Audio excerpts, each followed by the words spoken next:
The next program on today's schedule is Shottar Shandhane, a live Bangla show answering your questions about the Ahmadiyya Muslim community. أعوذ بالله من الشيطان الرجيم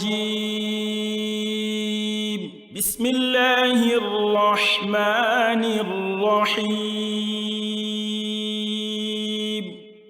وهو الذي أنشأكم من نفس واحدة فمستقر ومستودع قد فصلنا الآيات لقوم يفقهون. And he it is who has produced you from a single soul, and there is for you a temporary resort and a permanent abode. We have explained the signs in detail for a people who understand.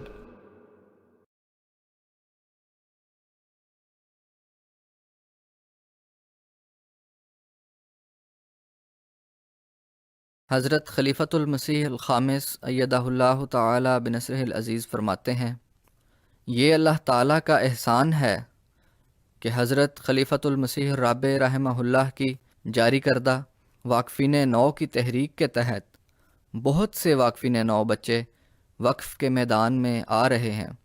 लेकिन जितना जायज़ा मैंने लिया है, मेरे ख़्याल में जितने मुबल्लिगीन की ज़रूरत है उतने इस मैदान में नहीं आ रहे, दूसरी फील्ड्स में जा रहे हैं। আমি তোমার প্রচারকে পৃথিবীর প্রান্তে প্রান্তে পৌঁছে দিব।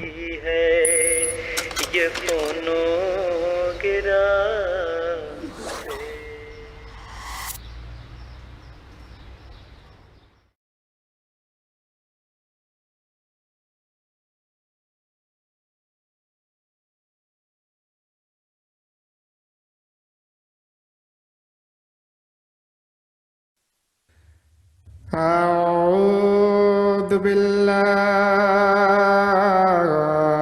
من الشيطان الرجيم وقل الحق من ربكم فمن شاء فليؤمن ومن شاء فليكفر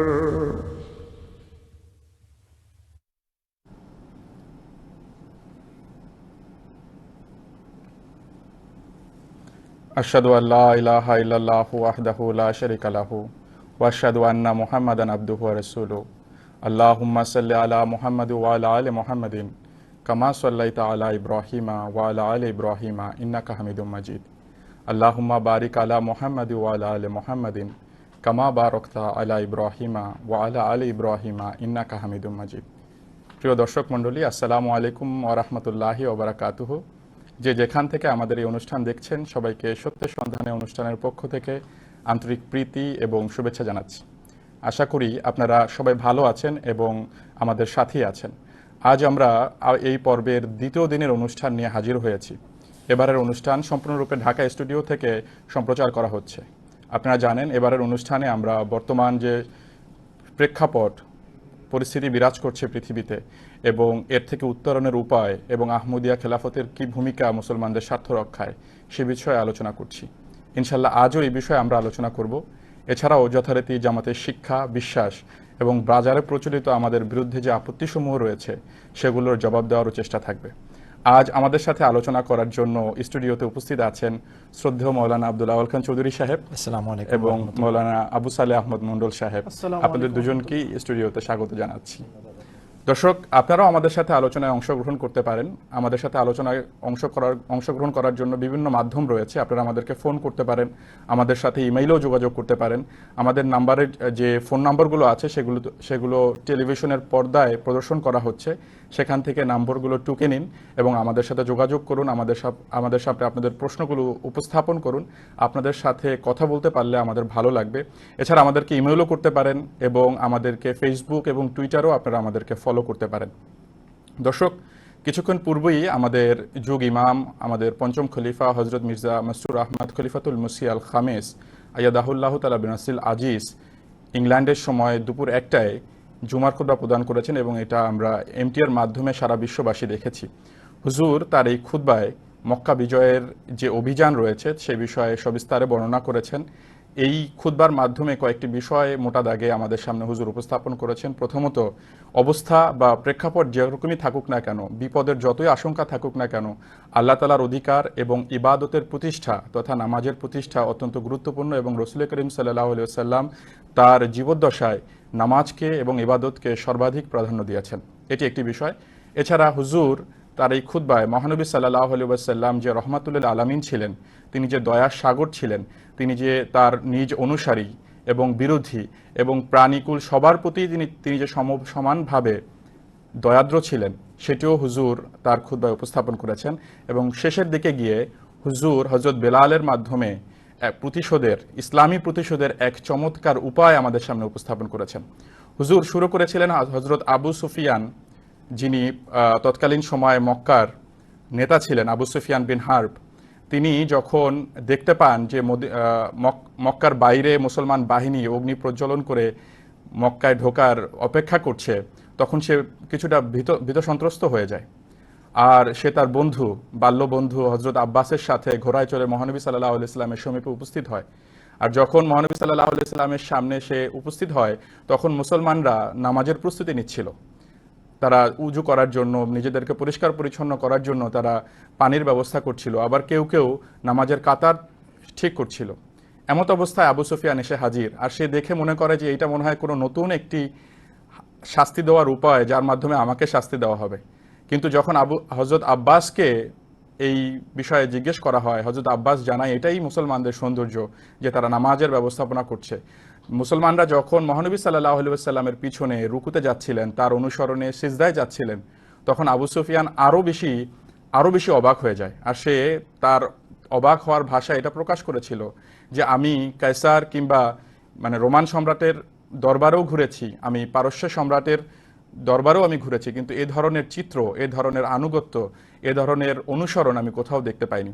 এরপরই হুজুর বলেছেন যে যখন মহানবী সাল্লাল্লাহু আলাইহি ওয়াসাল্লাম মক্কায় ঢোকার সিদ্ধান্ত নিয়েছিলেন এবং মক্কায় ঢুকছিলেন, তখন তিনি মক্কাবাসীদের নিরাপত্তার জন্য, তাদের মুক্তির জন্য, তাদের ক্ষমার জন্য কয়েকটি শর্ত নির্ধারণ করেন।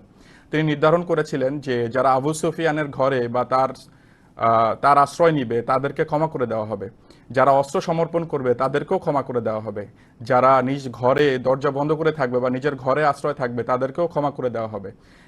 আবার মক্কার একজন নেতা ছিলেন যাকে আগে হুজুর সাল্লাল্লাহু আলাইহি ওয়াসাল্লামের সেনাবাহিনী তাকে আটক করেছিল, তার ব্যাপারেও বলা আছে যে তার কাছে যে আশ্রয় নেবে তাকেও নিরাপত্তা দেওয়া হবে।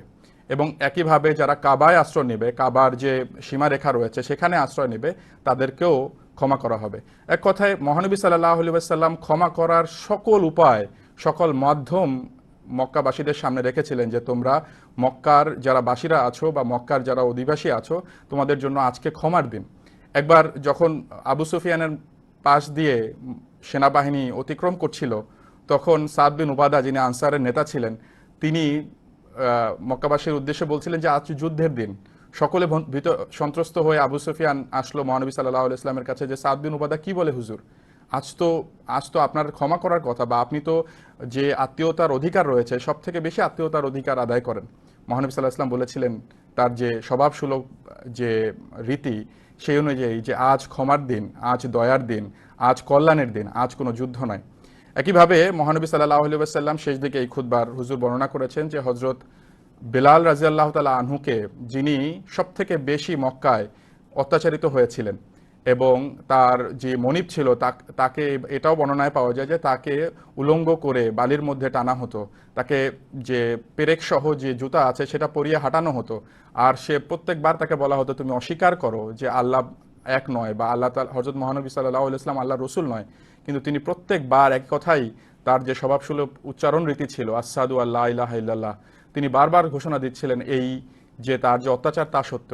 সেই ব্যক্তিকে মহানবী সাল্লাল্লাহু আলাইহি ওয়াসাল্লাম তার হৃদয় জয় করেছিলেন কিভাবে দেখুন, তিনি হযরত বেলালকে ঘোষণা দিয়েছিলেন যে তোমার ভাইয়ের হাতে একটা পতাকা দেওয়া হয়েছে আর তুমি পুরো মক্কার অলিগলিতে ঘোষণা দাও যে যে আজকে আমার ভাইয়ের পতাকার নিচে আশ্রয় নেবে তাকে নিরাপত্তা দেওয়া হবে। এক কথায় মহানবী সাল্লাল্লাহু আলাইহি ওয়াসাল্লাম যে দয়ার সাগর ছিলেন এবং তার যে রীতি ছিল, ইসলামিক যে রীতি ছিল প্রতিশোধের, সেটাও হযরত বেলাল রাদিয়াল্লাহু তাআলা আনহুর মাধ্যমে এর থেকে উত্তম রীতি পৃথিবী হয়তো কখনো দেখিও নেই আর এটা শুনিও নাই। একইভাবে হযরত মহানবী সাল্লাল্লাহু আলাইহি ওয়াসাল্লাম জীবদ্দশা থেকে এটা আমরা পাই যে যুদ্ধের ময়দানেও রাসূল করিম সাল্লাল্লাহু আলাইহি ওয়াসাল্লাম আল্লাহ তাআলার অধিকারকেই প্রাধান্য দিয়েছিলেন আর আল্লাহ তাআলার নৈকট্যকেই প্রাধান্য দিয়েছিলেন। আজকে যেটা আমরা মানুষের মাঝে দেখতে পাই না বা মুসলিম নেতৃত্বের মাঝে দেখতে পাই না, তারা সব কিছু সমৃদ্ধ করতে চায় কিন্তু আল্লাহ তাআলার সাথে সম্পর্কের বিষয়ে তারা উদাসীন। আজ আমরা আর এবারের যে আমাদের অনুষ্ঠান রয়েছে সেটাও আমরা এই প্রেক্ষিতেই সাজিয়েছি যে বর্তমান সময়ে মুসলমান বিশ্বের, বিশেষ করে মধ্যপ্রাচ্যের যে একটি উত্তেজনাকর পরিস্থিতি বিরাজ করছে, এটার কি সমাধান এবং আহমদিয়া খলিফারা এর ব্যাপারে কি ধরনের নির্দেশনা দিয়েছেন সেই বিষয়ে আমরা আলোচনা করব।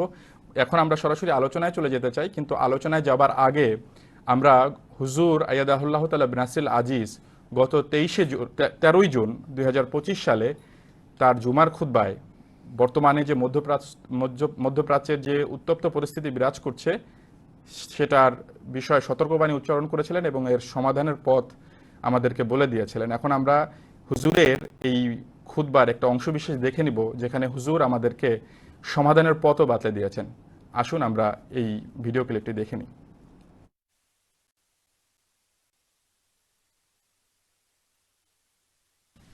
इस वक्त दुनिया के उम्मी हालात के लिए भी मैं कहना चाहता हूँ, अक्सर कहता हूँ दुआएं करते रहें।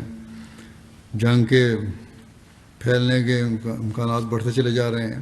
अल्लाह ताला से दुआ करें कि अल्लाह ताला इसकी तबाहकारी से हमें महफूज रखे, क्योंकि अब तो ईरान पर इसराइल ने हमला कर दिया और ख़तरनाक सूरत इख्तियार कर चुकी है ये जंग की हालत। ये लोग तो अब यही चाहेंगे इसराइल की हुकूमत कि एक एक करके तमाम मुसलमान ममालिक को नुकसान पहुँचाएँ, लेकिन मुसलमान मुल्क सोए हुए हैं, अपनी तरक्की और अपनी दूसरी तरजीहात जो हैं उन्हीं में डूबे हुए हैं और इनको समझ नहीं आ रही है क्या होना है।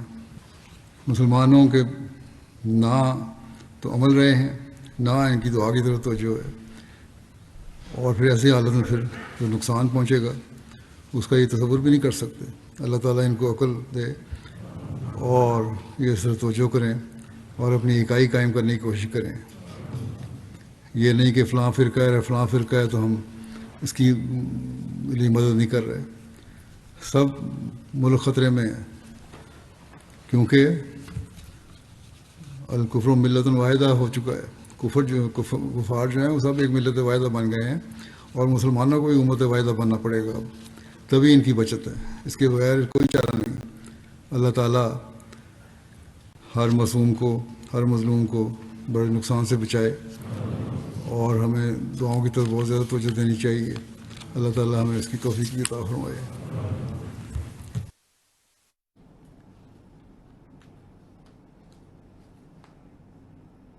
দর্শক, আমরা দেখে নিলাম হুজুরের নির্দেশনা, যেটা আমাদের সকলের জন্যই অনেক বেশি প্রশান্তির কারণ হতে পারে। এখন আমরা সরাসরি আলোচনায় চলে যেতে চাই। প্রথমেই মৌলানা আব্দুল আউয়াল খান চৌধুরী সাহেবের কাছে যেতে চাই। মৌলানা সাহেব, মধ্যপ্রাচ্যের অবস্থা অত্যন্ত উত্তপ্ত।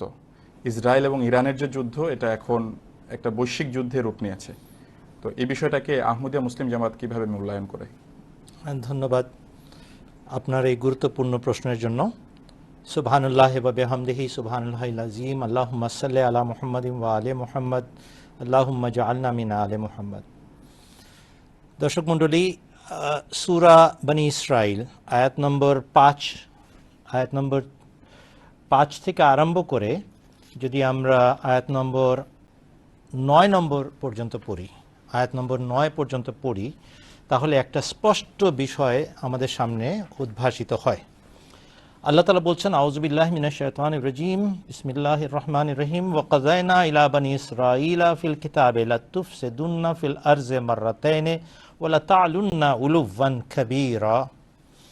আর আমরা সেই কিতাবে বনি ইসরাইলকে একথা স্পষ্টভাবে জানিয়ে দিয়েছিলাম, তোমরা অবশ্যই পৃথিবীতে দুবার নৈরাজ্য সৃষ্টি করবে, আর তোমরা অবশ্যই চরম ঔদ্ধত্যের সাথে প্রাধান্য বিস্তার করবে। বা আরেকটা অনুবাদ হচ্ছে বলা তা'লুন্না উলুওয়ান কাবীরা, তোমরা অবশ্যই বিরাট বিদ্রোহ প্রদর্শন করবে। ফাইজা জা ওয়াদু উলাহুমা বা'সনা আলাইকুম ইবাদাল লানা উলি বা'সিন শাদীদিন ফাজাসু খিলালাদ দিয়ার ওয়া কানা ওয়া'দাম মাফউলা।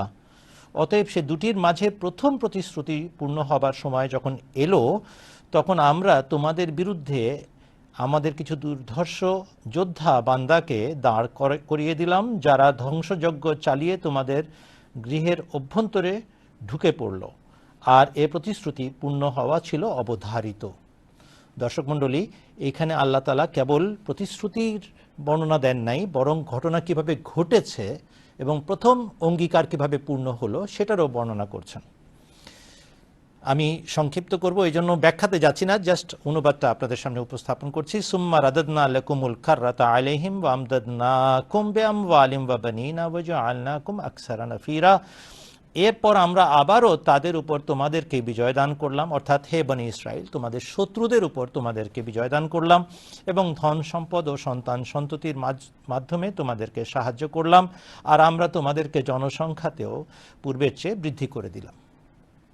গেল আয়াত নম্বর 7। এরপরে আল্লাহ বলছেন আয়াত নম্বর আয়াতে, ইন আহসানতুম লিআনফুসিকুম, শক্তি লাভ করার পর যদি তোমরা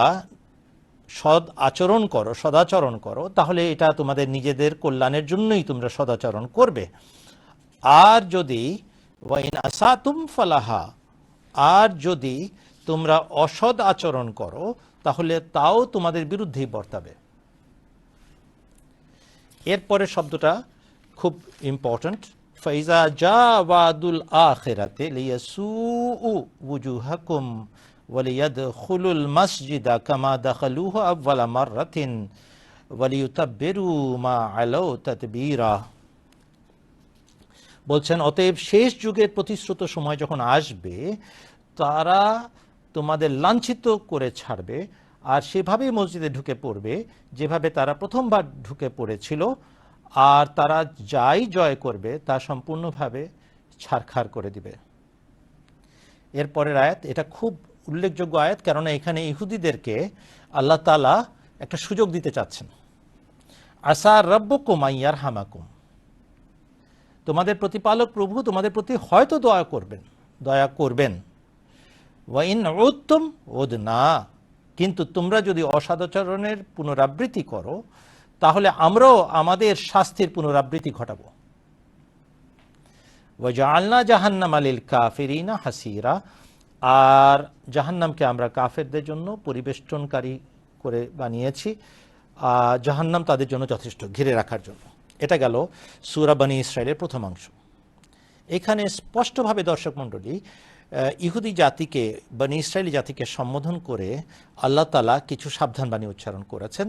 তোমাদেরকে দুবার বিদ্রোহের অপরাধে শাস্তি পেতে হবে, আর এরপরে আল্লাহ তাআলা দেখবেন যদি তোমরা শুধরে যাও তাহলে তোমাদের প্রতি দয়া প্রদর্শন করা হবে, আর যদি তোমরা না শুধরাও তাহলে তোমাদের জন্য শাস্তি অপেক্ষা করছে।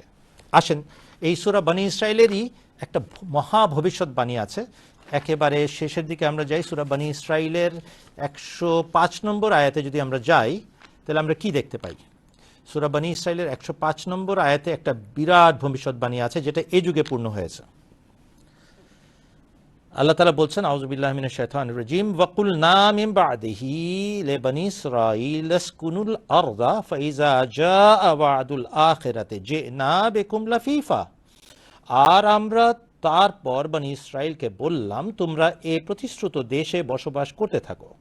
অতঃপর শেষ যুগের প্রতিশ্রুতি পূর্ণ হবার সময় যখন এসে দাঁড়াবে, তখন আমরা তোমাদের আবার একত্র করে নিয়ে আসব সমস্ত জগৎ থেকে একত্র করে আবার নিয়ে এসে এই দেশেই বসতি স্থাপন করাবো।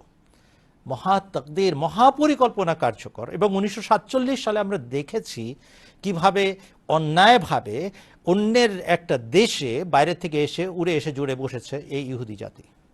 এই যে ভাই আসলাম 2000 বছর আগের দাবি নিয়ে আসলাম, এটা নাকি আমাদের বাপদাদার দেশ, সুতরাং আমরা এটার অধিকারী। যে এনাবেকুম লাফিফা ঘটেছে দ্বিতীয় বিশ্বযুদ্ধের আগে থেকে এদের প্রোগ্রাম রেডি ছিল।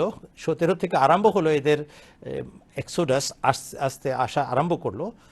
আর সমস্ত সাবধান বাণী উচ্চারণ করার সত্ত্বেও তারা বুঝলো না প্যালেস্টাইনিয়ানরা যে তাদের দেশের ভিতরে কি ঘটনা ঘটতে যাচ্ছে, এবং তাদের নিজের সংশোধন না হওয়ার কারণেও আর আল্লাহ তাআলার মহাপরিকল্পনা বাস্তবায়নের যুগ এসে যাওয়ার কারণেও আমরা দেখতে পারলাম ইসরায়েল নামক একটি অদ্ভুত দেশের জন্ম হলো এখানে।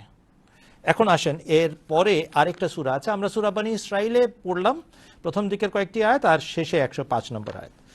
এখন আসেন সূরা আল আম্বিয়া আয়াত নম্বর 106 107। দয়া করে মনোযোগ দিয়ে শুনবেন। 106 এবং 107 সূরা আল আম্বিয়া, ভবিষ্যৎবাণী সম্বলিত আয়াত।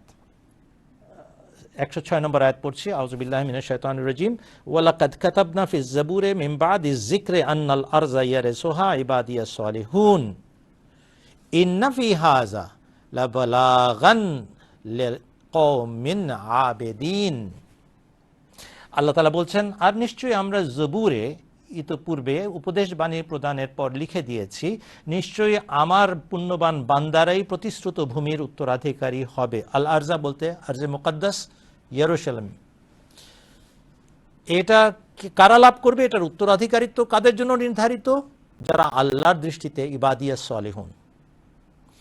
ইন্না ফি হাযা লাবালাগাল লিকওমিন আবিদিন, নিশ্চয়ই এতে ইবাদতকারী জাতির জন্য এক গুরুত্বপূর্ণ বার্তা বিদ্যমান।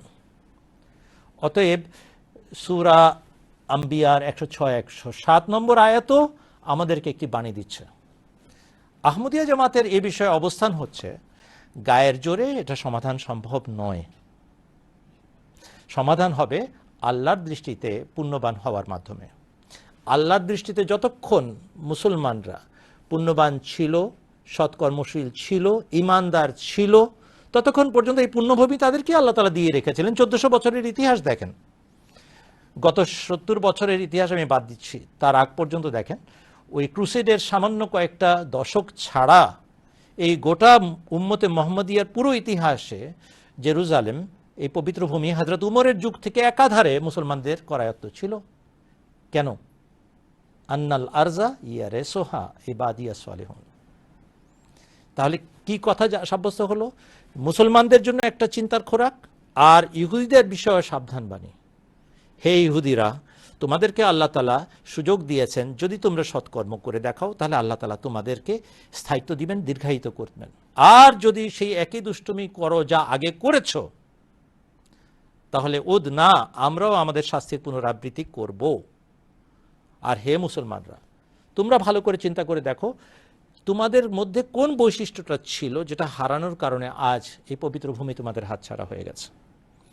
অতএব আমরা দোয়া করি আল্লাহ তাআলা যেন মুসলমানদেরকে সম্বিত ফিরিয়ে দেন, আমরা যেন আল্লাহর কাছে নত হই এবং সৎকর্মশীল হই, ঈমান ফিরে পাওয়ার জন্য উদ্যোগ গ্রহণ করি। আর একই সাথে আমরা যেন ন্যায় বিচার প্রতিষ্ঠা করি সর্বক্ষেত্রে। আর যদি এই ভবিষ্যৎবাণী, যেটা সাবধান বাণী আকারে এখানে প্রদান করা হয়েছে, যদি এটা পূর্ণ হয়, তাহলে মনে রাখবেন আল্লাহ তাআলা পরিষ্কারভাবে ঘোষণা দিয়েছেন জগৎময় এক বিরাট বিপর্যয়ে আমরা দেখতে পাবো।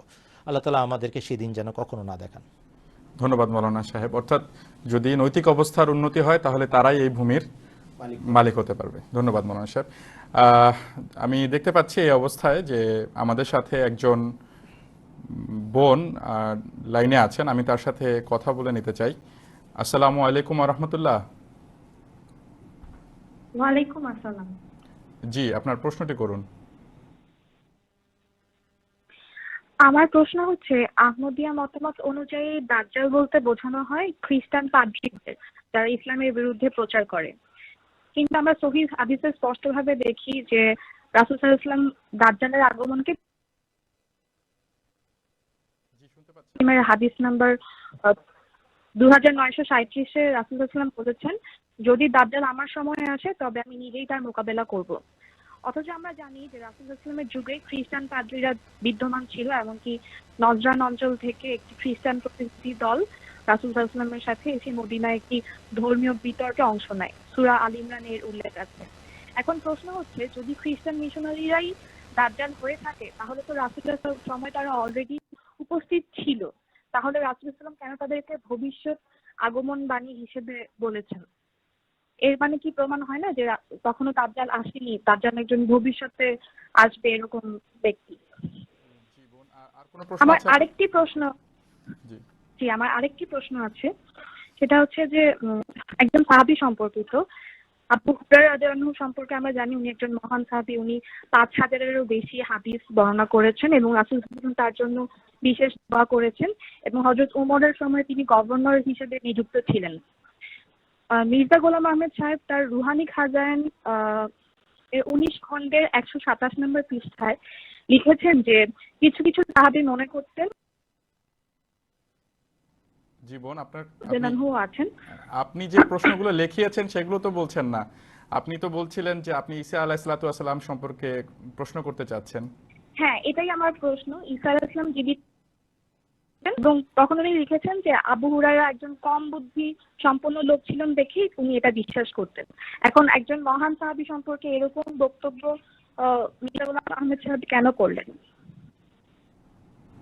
আচ্ছা, ঠিক আছে বোন, আপনাকে ধন্যবাদ আপনার প্রশ্নের জন্য। আমি দ্বিতীয় প্রশ্নটা নিয়ে আপনার কাছে আগে যেতে চাই। উনি বলতে চাচ্ছেন যে আবু হুরায়রা রাদিয়াল্লাহু তাআলা আনহু সম্পর্কে মুসলিম মাউদ আলাইহিস সালাম কটূক্তি করেছেন, বা ওনার যে প্রশ্ন উনি লিখিয়েছেন সেটা আছে যে ঈসা আলাইহিস সালাম জীবিত আছেন, এইটা কি কোনো সাহাবারা কি উনি বিশ্বাস করেন কিনা? এটা ছিল ওনার দ্বিতীয় প্রশ্নের অংশ। ধন্যবাদ আপনাকে। আল্লাহুম্মা সাল্লি আলা মুহাম্মাদ ওয়া আলা আলি মুহাম্মাদ ওয়া বারিক ওয়া সাল্লিম ইন্নাকা হামিদুম মাজিদ। বোন যে প্রশ্নটি করেছেন, দ্বিতীয় প্রশ্নটি যেটা আমার কাছে উপস্থাপন করা হয়েছে, যে সাহাবীরা হযরত ঈসা আলাইহিস সালাম সম্পর্কে কি ধারণা রাখতেন। আমরা যদি সূরা আল ইমরানের একটি আয়াত রয়েছে, আউযু বিল্লাহি মিনাশ শাইতানির রাজিম, বিসমিল্লাহির রহমানির রহিম, ওমা মুহাম্মাদুন ইল্লা রাসূলুন ক্বাদ খালাত মিন ক্বাবলিহির রাসূল। এই আয়াতের প্রেক্ষাপট এমন, বা এই আয়াতের পরবর্তীতে ঘটনা এমন বর্ণিত রয়েছে হাদিসে, যে রাসূল আকরাম সাল্লাল্লাহু আলাইহি ওয়াসাল্লাম যেদিন মারা যান সেদিন হযরত আবু বকর সিদ্দিক রাদিয়াল্লাহু তাআলা আনহু বাইরে ছিলেন। হযরত উমর রাদিয়াল্লাহু তাআলা আনহু কখনোই বিশ্বাস করতে পারছিলেন না যে আল্লাহ রাসূল মারা গেছেন। তখন হযরত উমর রাদিয়াল্লাহু তাআলা আনহু ঘোষণা দিলেন খোলা তরবারি দিয়ে, যে বলবে আল্লাহ রাসূল ইন্তেকাল করেছেন আমি তার শিরচ্ছেদ করব। এবং সকল সাহাবীরা সেই দিন হযরত উমরের সেই কথাটা মেনে নিয়েছিল। কিন্তু যখন আবু বকর সিদ্দিক রাদিয়াল্লাহু তাআলা আসলেন আল্লাহ রাসূলের দেহ মোবারকের কাছে গেলেন, তার কপাল থেকে চাদর উঠিয়ে তার কপালে চুমু দিলেন এবং ঘোষণা দিলেন, হে আল্লাহ রাসূল আপনি মারা গেছেন। এবং যারা আল্লাহর ইবাদত করে তারা মনে রাখুক যে আল্লাহ তাআলা কখনোই মৃত্যুবরণ করতে পারে না, কিন্তু যারা আল্লাহ রাসূলের ইবাদত করে তারা জানুক যে আল্লাহ রাসূল একজন মানুষ ছিলেন এবং তিনি মারা গেছেন। এবং তিনি ঘর থেকে বের হয়ে সাহাবাদের সামনে উপস্থিত হয়ে ঘোষণা দিলেন, ওমা মুহাম্মাদুন ইল্লা রাসূলুন ক্বাদ খালাত মিন ক্বাবলিহির রাসূল, যে মুহাম্মদ আল্লাহ রাসূল ছাড়া আর কিছুই নয়, তিনি সে সকল নবীদের মতো মারা গেছেন যে অর্থাৎ তার পূর্বে যে সকল নবীরা যেভাবে স্বাভাবিকভাবে মৃত্যুবরণ করেছেন ঠিক সেভাবে তিনিও মৃত্যুবরণ করে তার আল্লাহ তাআলার কাছে পৌঁছে গিয়েছেন। যখন এই আয়াত তিনি আবৃত্তি করছিলেন, পড়ছিলেন, তেলাওয়াত করছিলেন, তখন উমর রাদিয়াল্লাহু আনহুর হাত থেকে তরবার পড়ে যায়। তিনি ঠান্ডা হয়ে যান আর তিনি মনে করছিলেন এই আয়াত হয়তো এখনই নাজিল হয়েছে।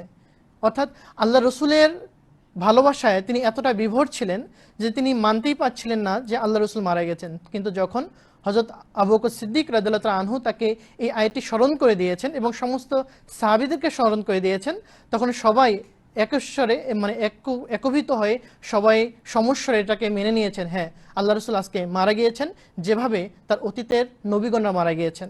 যেহেতু হযরত ঈসা আলাইহিস সালাম আল্লাহ রসুলের 600 বছর আগে আগমন করেছিলেন, তাই হযরত ঈসা আলাইহিস সালাম আল্লাহ রসুলের পূর্বের নবী হওয়ার কারণে এই আয়াত অনুযায়ী তিনিও মারা গেছেন। যদি তিনি জীবিত থাকতেন, সাহাবারা যদি মনে করতেন যে ঈসা আলাইহিস সালাম জীবিত রয়েছেন, তাহলে তখন সাহাবারা হযরত আবু বকর সিদ্দিক রাদিয়াল্লাহু তাআলা আনহুকে প্রশ্ন করতেন আল্লাহ রসুল কিভাবে মারা যেতে পারেন, কেননা হযরত ঈসা আলাইহিস সালাম তো এখন আকাশে জীবিত রয়েছে। কিন্তু কোনো সাহাবীর মুখ থেকে এমন কোনো কথা বের হয়নি। অতএব সাহাবীরা সমস্বরে একীভূত হয়ে প্রথম ইজমা এখানে প্রদান করেছেন যে আল্লাহ রসুলের মৃত্যু হয়েছে সেভাবেই যেভাবে তার পূর্বের ঈসা, মূসা এবং বাকি সকল নবীরা মারা গিয়েছেন। ধন্যবাদ।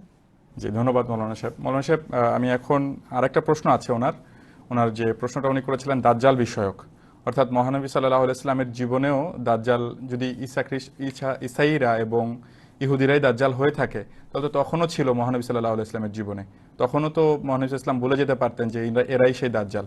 এই বিষয়টা একটু পরিষ্কার করবেন। আর উনি যে আবু হুরায়রা সংক্রান্ত যে বিষয়টা বলছেন, যেটা আমার স্পষ্ট ছিল না আমার কাছে, যে উনি মনে হয় বলতে চাচ্ছেন যে আবু হুরায়রা রাদিয়াল্লাহু তাআলা আনহু সম্পর্কে মুসলিম ইসলাম কোনো কথা বলেছেন যেটা ওনার সেখানে স্পষ্ট হয় নাই। যদি আপনার কাছে আরো বোনের কি বলেছেন ওটা আমি শুনেছি। প্রথমে বোন, আপনাকে ধন্যবাদ, আপনি পড়াশোনা করছেন, আল্লাহ তাআলা আপনার জন্য সহজ করুন এই পথ। আমরা সূরা আল কাহাফে একটু তাকাই। আপনার মূল প্রশ্নটা হচ্ছে দাজ্জাল তো তখনও ছিল, তখন তাদেরকে চিহ্নিত না করে শেষ যুগের জন্য কেন রেখে দিলেন হযরত মুহাম্মদ সাল্লাল্লাহু আলাইহি ওয়াসাল্লাম? এটার উত্তর হচ্ছে সূরা আল কাহাফের 19 নম্বর আয়াত। ভালো করে লক্ষ্য করুন, আমি বিসমিল্লাহকে 1 নম্বর গুণে তারপরে 19 বলছি। আপনি যদি বিসমিল্লাহকে 1 নম্বর আয়াত না গুনেন তাহলে আপনার জন্য 18 নম্বর আয়াত।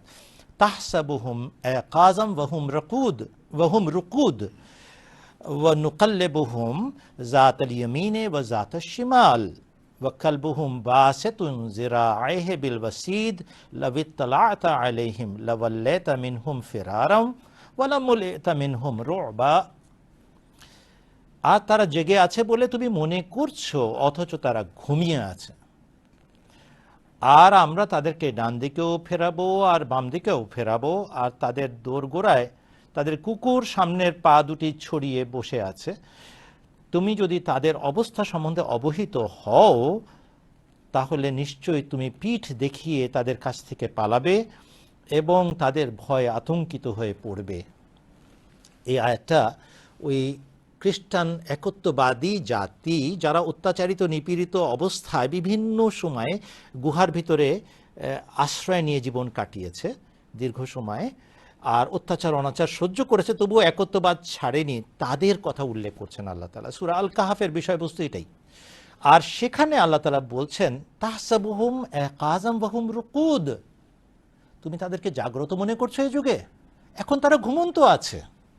তাদের ফিতনা নৈরাজ্য ছড়ায়নি, তারা সর্বত্র ছড়ায়নি, তাদের প্রভাব প্রতিপত্তি বিশ্বময় ছড়িয়ে পড়েনি এখনো, এজন্য এদেরকে এখন ঘুমন্ত বলা হয়েছে। আর যখন তাদের বিশ্বময়ে প্রভাব বিস্তৃত হবে তখন ডানের দেশও দখল করবে, বামের দেশও দখল করবে, তাদের ব্যবসা ডান দিকেও ছড়াবে, বাম দিকেও ছড়াবে। তারা ডানপন্থীও হবে, তারা বামপন্থীও হবে। ওয়া কালবুহুম বাসিতুন যিরাআইহি বিল ওয়াসিদ, এবং তাদের এই গুহার সামনে কুকুর একটা বসা আছে। সেটা সূরা কাহাফের যে মূল বিষয়, যেটা গুহা, তার সামনে পাহারাদার হিসাবে কুকুর বসে থাকতো, এটাও যেরকম সঠিক। আরও ব্যাখ্যা আছে যেটা জানিয়ে দেয় যে এই খ্রিস্টানদের একটা বড় ঘাঁটি হবে রোম তথা ইটালি, অতএব সেদিকেও এটা ইঙ্গিত করে। আপনারা যদি মানচিত্রে ভালো করে দেখেন, একটা কুকুর যদি 2 পা ছড়িয়ে বসে থাকে, মানচিত্রের মধ্যে একটি দেশ আছে যেটার নাম আমি এখন উচ্চারণ করলাম, মানচিত্রে সেটা দেখা যায়। এগোতে থাকি, লাবিত্তালাতা আলাইহিম লাওয়াল্লাইতা মিনহুম ফিরারাম ওয়া লামুলিতা মিনহুম রুবা। আর যদি তাদের অবস্থা এখন তোমাদেরকে জানানো হয় হে মুসলমানরা, তাহলে সর্বনাশ, তোমরা পালাবে তাদের এই কি বলে কুপ্রভাব থেকে বাঁচার জন্য, এবং তাদের ত্রাসের কারণে তোমরা ভয় ভীত শঙ্কিত হয়ে পড়বে। একটা কথা বলেন তো বোন, যদি এটা বাহ্যিকভাবে ঘুমন্ত জাতির কোনো কথা বলা হয় যে এটা কাহাফের মধ্যে বা গর্তের ভিতরে ঘুমিয়ে আছে, কোনো ঘুমন্ত মানুষকে দেখে কারো মনে কোনো ভয় জাগ্রত হয়, আতঙ্ক হয় না। ওয়ালা মুলিতা মিনহুম রুবা, ভয়ে শঙ্কিত হয়ে পড়বে, তাদের ত্রাস তোমার অন্তরে ছড়িয়ে পড়বে। একটা মানুষ ঘুমন্ত আছে, তাকে দেখে আমার ভয় পাবার কি আছে? এটা অন্য জিনিস, এটা জাতির ঘুমন্ত অবস্থা এবং জাতির জাগরণের ভবিষ্যৎবাণী করা হচ্ছে। এই কারণেই ভবিষ্যৎবাণীতে দাজ্জালের কথা বলা আছে, কেননা হযরত মুহাম্মদ সাল্লাল্লাহু আলাইহি ওয়াসাল্লামের যুগে তখনও খ্রিস্টানদের এই বিশ্বরূপ বা সন্ত্রাসী বা এই যে বিরাট একটা ধর্মজগতে অরাজকতা সৃষ্টিকারী জাতি হিসাবে তারা তখনও আবির্ভূত হয়নি। এছাড়াও আরও হাদিসে আছে যেখানে কোনো সাহাবী কোনো দৃশ্য দেখেছেন দিব্য দর্শনে বা স্বপ্নে, আর হুজুর সাল্লাল্লাহু আলাইহি ওয়াসাল্লাম তার সত্যায়ন করেছেন আর বলেছেন যে তামিমদারির যে হাদিস বিখ্যাত আছে, সেখানে গির্জার ভিতরে এক ছিকল বাঁধা এক দানবকে দেখা হয়েছে, গায়ে পশম ছড়ানো আছে, এবং সে বলছে যে আমার নাম জাসাসা, আমি গোয়েন্দাগিরি করে বেড়াই। সারা পৃথিবীতে গোয়েন্দাগিরির নেটওয়ার্ক যারা ছড়ায় তারা দাজ্জাল, এবং গির্জার ভিতরে আবদ্ধ অবস্থায় তাকে দেখানো হয়েছে, এবং এটা হাদিস শরীফে বিষয়টি সুরক্ষিত আছে। তার মানে হচ্ছে তখনও তারা গির্জার ভিতরে আবদ্ধ ছিল, জগৎময় ছড়ায়নি। আর এখানেও দেখতে পাচ্ছি আমরা সূরা আল কাহাফের 19 নম্বর আয়াতে এই ভবিষ্যৎবাণী বিদ্যমান যে যদি তাদের মূল বিষয়টা অর্থাৎ তাদের ভবিষ্যৎ রূপটা তোমরা এখন জানতে পারো, ভয় আতঙ্কিত হয়ে পড়বে। এই কারণে সেই যুগে এটা ফিতনা হিসাবে চিহ্নিত ছিল না, যেটা পরবর্তীকালে প্রকাশিত হবার ছিল, আর তাই হয়েছে। হুজুর সাল্লাল্লাহু আলাইহি ওয়াসাল্লাম এছাড়াও অনেক জায়গায় বর্ণনা করেছেন যার দ্বারা প্রমাণিত হয় যে খ্রিস্টানরা এবং খ্রিস্টানদের মতের অনুসারী যে সভ্যতা, সেইগুলো হচ্ছে দাজ্জাল জাতির ভবিষ্যৎবাণীর পূর্ণকারী, এবং আমরা বিশ্বাস করি দাজ্জাল পাদ্রির দল। দাজ্জাল হচ্ছে খ্রিস্ট ধর্মের তৃতীয়বাদের প্রচারক পাদ্রির দল, মূল শক্তি, চালিকা শক্তি, এবং তার অনুসারীরা এবং তাদের পথে যারা অগ্রসর হচ্ছে এবং তাদের সভ্যতা সেই বিশ্বাস অনুযায়ী সাজিয়েছে, তারা হচ্ছে দাজ্জাল জাতি। ধন্যবাদ আপনাকে বোন প্রশ্ন করার জন্য। আপনার দ্বিতীয় প্রশ্ন ছিল হযরত আবু হুরায়রা সম্পর্কে, হুজুর সাল্লাল্লাহু আলাইহি ওয়াসাল্লামের প্রিয় সাহাবী সম্পর্কে হযরত মির্জা গোলাম আহমদ কাদিয়ানী আলাইহিস সালাম নিন্দাবাচক বাক্য ব্যবহার করেছেন। না, নিন্দাবাচক নয়, উনি পরিভাষা ব্যবহার করেছেন। হাদিস শরীফে একটি পরিভাষা হচ্ছে দিরায়াত, আরেকটি পরিভাষা হচ্ছে রিওয়ায়াত। একজন মুখস্থ করতে পারে একটা বর্ণনা, তার মুখস্থ আছে, সে অনর্গল বলতে পারে সেই কথাটাকে, কিন্তু হয়তো অনুধাবন করতে ব্যর্থ হয় এর মর্ম কথা। যে ব্যক্তি এরকম পারদর্শিতা রাখেন যে অনর্গল হযরত মুহাম্মদ সাল্লাল্লাহু আলাইহি ওয়াসাল্লামের বক্তব্য হুবহু স্মরণ রেখে উপস্থাপন করতে পারেন, তাকে বলা হয় তিনি রিওয়ায়াতে পারদর্শী। আবার এমনও বর্ণনাকারী আছেন যারা শব্দগুলো ঠিক মতো মনে রাখতে পারেন না, কিন্তু অন্তর্নিহিত অর্থ অনুধাবনে পারদর্শী, তাদেরকে বলে দিরায়াতে পারদর্শী। তারা ভেতরকার জিনিসটা ধরতে পারে। হযরত মির্জা গোলাম আহমদ কাদিয়ানী আলাইহিস সালাতু ওয়াস সালাম বলেছেন যে রিওয়ায়াত মনে রাখা বা বর্ণনা মুখস্থ বর্ণনা করার যোগ্যতা হযরত আবু হুরায়রার মধ্যে অনেক বেশি ছিল, কিন্তু এই কথা বলা যাবে না যে তিনি যা বর্ণনা করতেন তার অন্তর্নিহিত মর্ম কথাও তিনি সেভাবেই বুঝেছিলেন যেভাবে হযরত আবু বকর সিদ্দিক বুঝতেন, যেভাবে হযরত উমর বুঝতেন, যেভাবে অন্যান্য বিদগ্ধ পণ্ডিত হযরত ইবনে আব্বাস রাদিয়াল্লাহু আনহু বুঝতেন। তাদের দিরায়াত অনেক বেশি। এই জন্য দেখবেন আপনি যে যারা দিরায়াতে গভীর অর্থাৎ অনুধাবন করার শক্তি বেশি রাখেন, তাদের রিওয়ায়াতের সংখ্যা খুব কম। এই কারণেই কম যে তারা সাবধান থাকতেন যে আমরা যে কথাটা বলবো সেটা কি সঠিকভাবে উপস্থাপিত হবে জগতের সামনে, হযরত মুহাম্মদ সাল্লাল্লাহু আলাইহি ওয়াসাল্লাম উম্মত কি ঠিক মতো আমাদের কথাটা ধরতে পারবে। এই জন্য তারা অনেক কম বর্ণনা করেছেন, কিন্তু তাদের দিরায়াত অত্যন্ত সমৃদ্ধ ছিল। এখানে নিন্দাবাচক কোনো কথা বলা হয়নি, শুধুমাত্র বলা হয়েছে হযরত আবু হুরায়রা একদিকে বেশি পারদর্শী ছিলেন, কিন্তু যাকে আমি একদিকে পারদর্শী বলছি তাকে যে অন্যদিকেও পারদর্শী হতেই হবে এমন কোনো কথা নাই। আর সে কারণেই তিনি যে কথাটা বুঝে বর্ণনা করছেন তার সাথে আমি একমত নই, কেননা যে আয়াতটা উনি উপস্থাপন করছেন এটার সাথে সেটা যায় না। এইটুকুই ছিল তার বর্ণনা করার উদ্দেশ্য। ধন্যবাদ। ধন্যবাদ মৌলানা সাহেব। যে বোন প্রশ্ন করেছিলেন সুমাইয়া আক্তার ঢাকা থেকে, আশা করি আপনি আপনার প্রশ্নের উত্তর পেয়েছেন। আপনার যে পড়াশোনা, আল্লাহ তাআলা আপনার সেই পড়াশোনায় বরকত দিন। এবারে আমি দেখতে পাচ্ছি আমাদের সাথে ফোন লাইনে আরেকজন রয়েছেন, আমরা তার সাথে কথা বলে নিব। আসসালামু আলাইকুম ওয়া রাহমাতুল্লাহ। ওয়ালাইকুম আসসালাম ওয়া রাহমাতুল্লাহি ওয়া বারাকাতুহু। জি ভাই, আপনার নাম পরিচয় বলে প্রশ্নটি করুন। আমার নাম মোস্তফা কামাল, সুন্দরবন জামাল। আপনি আমাদের সাথে ফোনে কথা বলুন, টিভির ভলিউম কমিয়ে দিন। গত মে মাসের 19 তারিখে আমার বাসায় মারকাজুল কোরআন সংস্থা থেকে 3 জন আলেম আসছিল এবং অনেকগুলো বই নিয়ে আসছিল, এবং আমার সাথে প্রায় 1.5 ঘন্টার মতো তাদের সাথে তারা একটা বই আমাকে দেখালো। সেখানে ইমাম আলাইহিস সালামের লেখা যে তিনি নিজেকে মুহাম্মদ সাল্লাল্লাহু আলাইহি ওয়াসাল্লাম দাবি করেছেন, এবং আমি তো বইটার নাম মনে নেই, যেহেতু সেখানে লেখা আছে যে বুরুজি মুহাম্মদ সাল্লাল্লাহু আলাইহি ওয়াসাল্লাম। আসলে উনি বলতে চাচ্ছে যে মুহাম্মদ সাল্লাল্লাহু আলাইহি ওয়াসাল্লাম একমাত্র সাল্লাল্লাহু আলাইহি ওয়াসাল্লাম তাকে বলা হয় যিনি শেষ নবী, এবং মুহাম্মদ সাল্লাল্লাহু আলাইহি ওয়াসাল্লামকে ছাড়া আর কাউকে সাল্লাল্লাহু আলাইহি ওয়াসাল্লাম বলা যায় না। সেক্ষেত্রে ইমাম মাহদী আলাইহিস সালাম কিভাবে নিজেকে মুহাম্মদ সাল্লাল্লাহু আলাইহি ওয়াসাল্লাম দাবি করেন? জি ধন্যবাদ ভাই আপনার প্রশ্নের জন্য। আসলে উত্তর তো মসিম আসলাম ওখানেই লিখে দিয়েছেন যে বুরুজি তরপার। আমি মৌলানা সাহেবের কাছে রাখছি, আবু সালেম মন্ডল সাহেব যদি উত্তর দিতেন। জি, ধন্যবাদ আপনাকে। সূরা জুমার একটি আয়াত রয়েছে, আউযুবিল্লাহি মিনাশ শাইতানির রাজিম ওয়া আখারিনা মিনহুম লাম্মা ইয়ালহাকু বিহিম। যখন এই আয়াতটি নাজিল হয়, বুখারী শরীফে এটার বিস্তারিত বিবরণ রয়েছে যে আল্লাহ রাসূল সাহাবীদেরকে সাথে নিয়ে বসেছিলেন, তখন সেই আয়াতটি নাজিল হয়েছিল।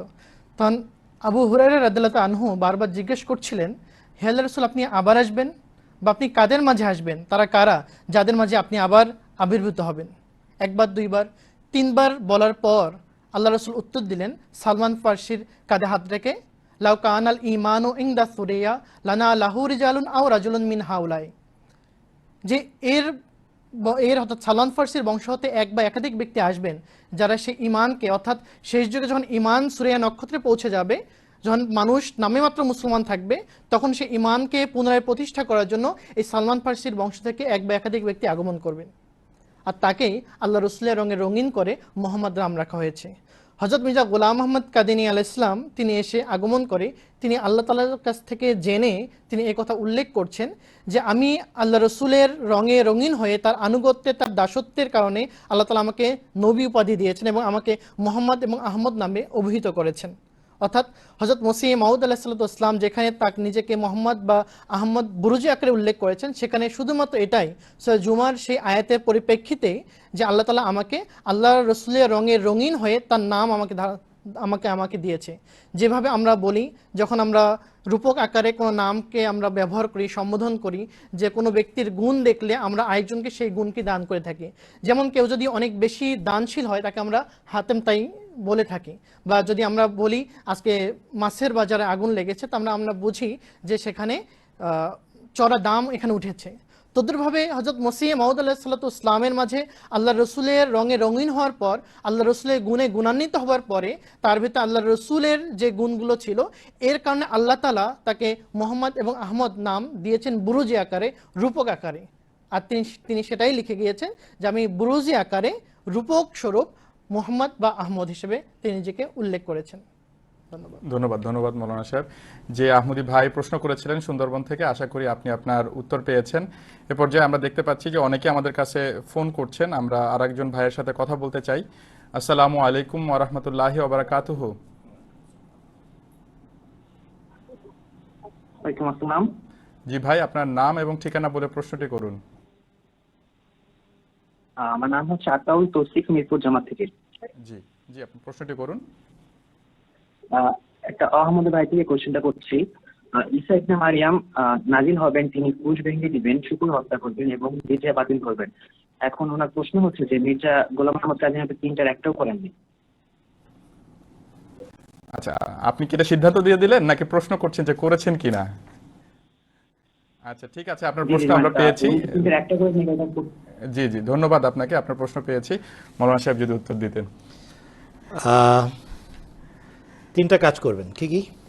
ক্রুজ ভঙ্গ করবেন, জিজিয়া কর রহিত করবেন। হযরত মির্জা গোলাম আহমদ কাদিনী আলাইহিসসালাতু ওয়াসসালাম এই তিনটা কাজই করেছেন। ক্রুশ ধ্বংস করেছেন, শুকর বধ করেছেন এবং যুদ্ধ কর রহিত করেছেন। ক্রুশ ভঙ্গ করা এবং শুকর বধ করা এটা ওতপ্রোতভাবে জড়িত বিষয়। ক্রুশ ভঙ্গ করা মানে হচ্ছে ক্রুশীয় মতবাদকে ধ্বংস করা, ক্রুশীয় মতবাদকে যুক্তির তুখর অস্ত্র প্রয়োগ করে, ক্ষুরধার অস্ত্র প্রয়োগ করে বাতিল সাব্যস্ত করা, তিন খোদাকে অসার সাব্যস্ত করা, তিন খোদার তত্ত্বকে মিথ্যা সাব্যস্ত করা। এই পুরো হযরত মির্জা গোলাম আহমদ কাদিনী আলাইহিস সালামের জীবনটা কেটেছে তৃতীয়বাদ ধ্বংস করার কাজে। যখনই এই বিষয়ে তিনি আলোকপাত করেছেন, পৃষ্ঠার পর পৃষ্ঠা লিখেছেন, বিভিন্ন আঙ্গিকে লিখেছেন। উনি যখন তরবারি চালিয়েছেন, তার কলমের তরবারি এত শক্তিশালী ছিল যে তার সামনে টেকার জোর ছিল না কারো, এবং তিনি মৃত সাব্যস্ত করিয়ে দেখিয়েছেন খ্রিস্টানদের তথাকথিত খোদার পুত্র খোদাকে, অর্থাৎ হযরত ঈসা ইবনে মারিয়ামকে, অর্থাৎ তাদের যীশু খ্রিস্টকে। হযরত মির্জা গোলাম আহমদ কাদিনী আলাইহিস সালাম যে মুহূর্তে খ্রিস্টানদের খোদার পুত্র খোদা, ঈশ্বর পুত্র ঈশ্বর, নাউজুবিল্লাহ মিন যালিক, ঈসা আলাইহিস সালামকে মৃত সাব্যস্ত করেন, যতবার করেছেন ততবারই তিনি ক্রুশ ভঙ্গ করেছেন।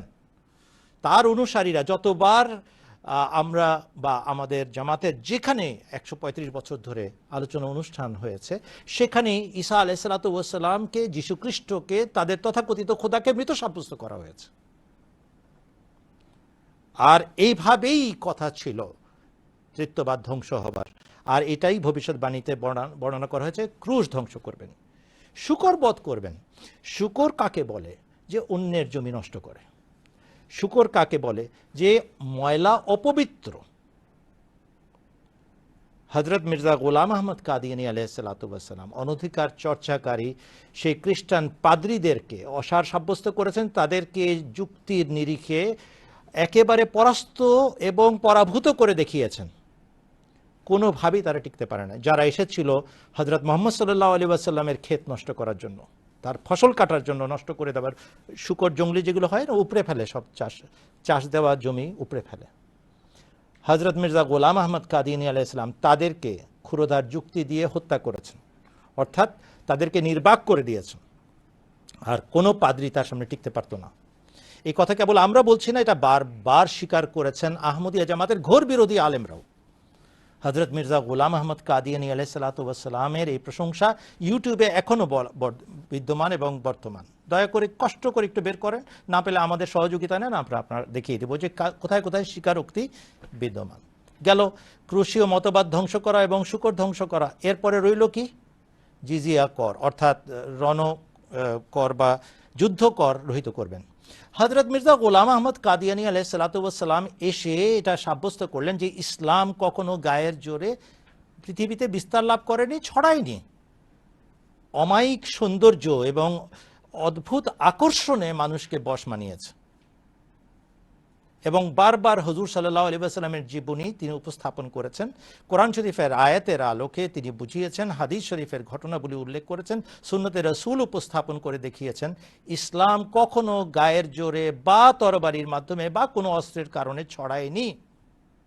নির্মল সৌন্দর্য মানুষকে বশ মানিয়েছে এবং মুসলমান বানিয়েছে। এবং এই যুগেও আল্লাহ তাআলা আমাকে ইসলামের অপার সৌন্দর্য প্রকাশ করার জন্য পাঠিয়েছেন। আর এই যুগে যেহেতু আল্লাহ তাআলা নির্ধারণ করেছেন রাসূলুল্লাহ সাল্লাল্লাহু আলাইহি ওয়াসাল্লামের এই সৌন্দর্য প্রকাশের কাজ আমার মাধ্যমে হবে, এই যুগে কোনো রকমের তরবারি, কোনো রকমের অস্ত্র প্রয়োগ ইসলামের জন্য বৈধ নয়, ইসলাম ছড়ানোর জন্য বা রক্ষা করার জন্য। কেননা ইসলামকে নিধন করার জন্য অস্ত্র প্রয়োগ করা হচ্ছে না, কলম ধারণ করা হচ্ছে, যুক্তি প্রদান করা হচ্ছে। অতএব যুক্তির মাধ্যমে, কলম দ্বারা এবং সমস্ত প্রচার মাধ্যম ব্যবহার করে তোমরা ইসলাম ছড়াও, গায়ের জোর খাটানোর কি আছে?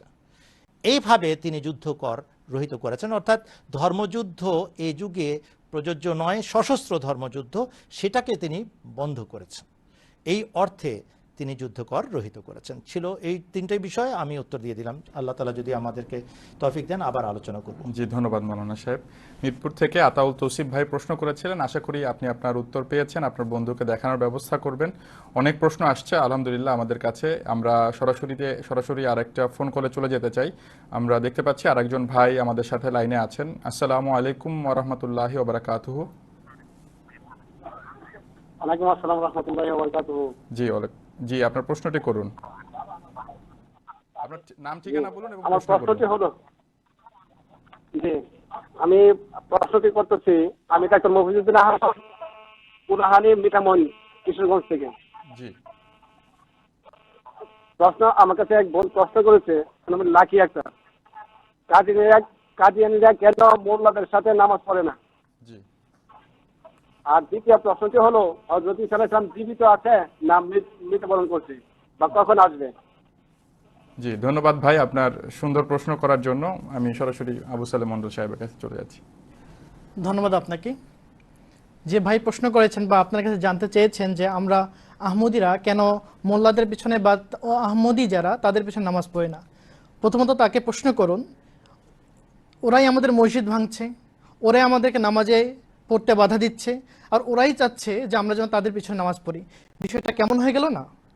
দ্বিতীয়ত, সর্বপ্রথম হযরত মসিহ মাউদ আলাইহিসসালাতু ওয়াসসালাম যখন এসেছেন, আগমন করেছেন, তখন সার্বজনীনভাবে তিনি নামাজ পড়তেন। দিল্লি জামে মসজিদেও তিনি নামাজ পড়েছেন।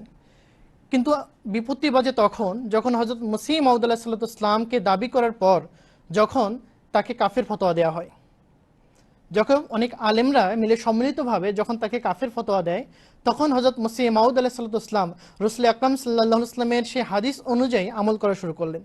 আল্লাহ রাসূলের হাদিসে উল্লেখ করেছেন, যদি কোনো মুসলমান অন্য মুসলমানদেরকে কাফের আখ্যায়িত করে, তাহলে তাদের মধ্যে থেকে একজন কাফের হবে। যে বলবে সে কাফের, অথবা যাকে বলা হবে সে যদি কাফের হয় তাহলে কাফের হয়ে গেল, না হলে সে যদি কাফের না হয়, যে বলবে কাফের সে কাফের হয়ে যাবে। আহমদী মুসলমান হিসেবে আমরা জানি আমাদের ঈমান এবং আমাদের আখলাকের অনুযায়ী, বিশ্বাস অনুযায়ী আমরা পাক্কা মুসলমান। হযরত মসিহ মাউদ আলাইহিসসালাম তার বিশ্বাস, তার দাবি অনুযায়ী আমরা মুসলমান।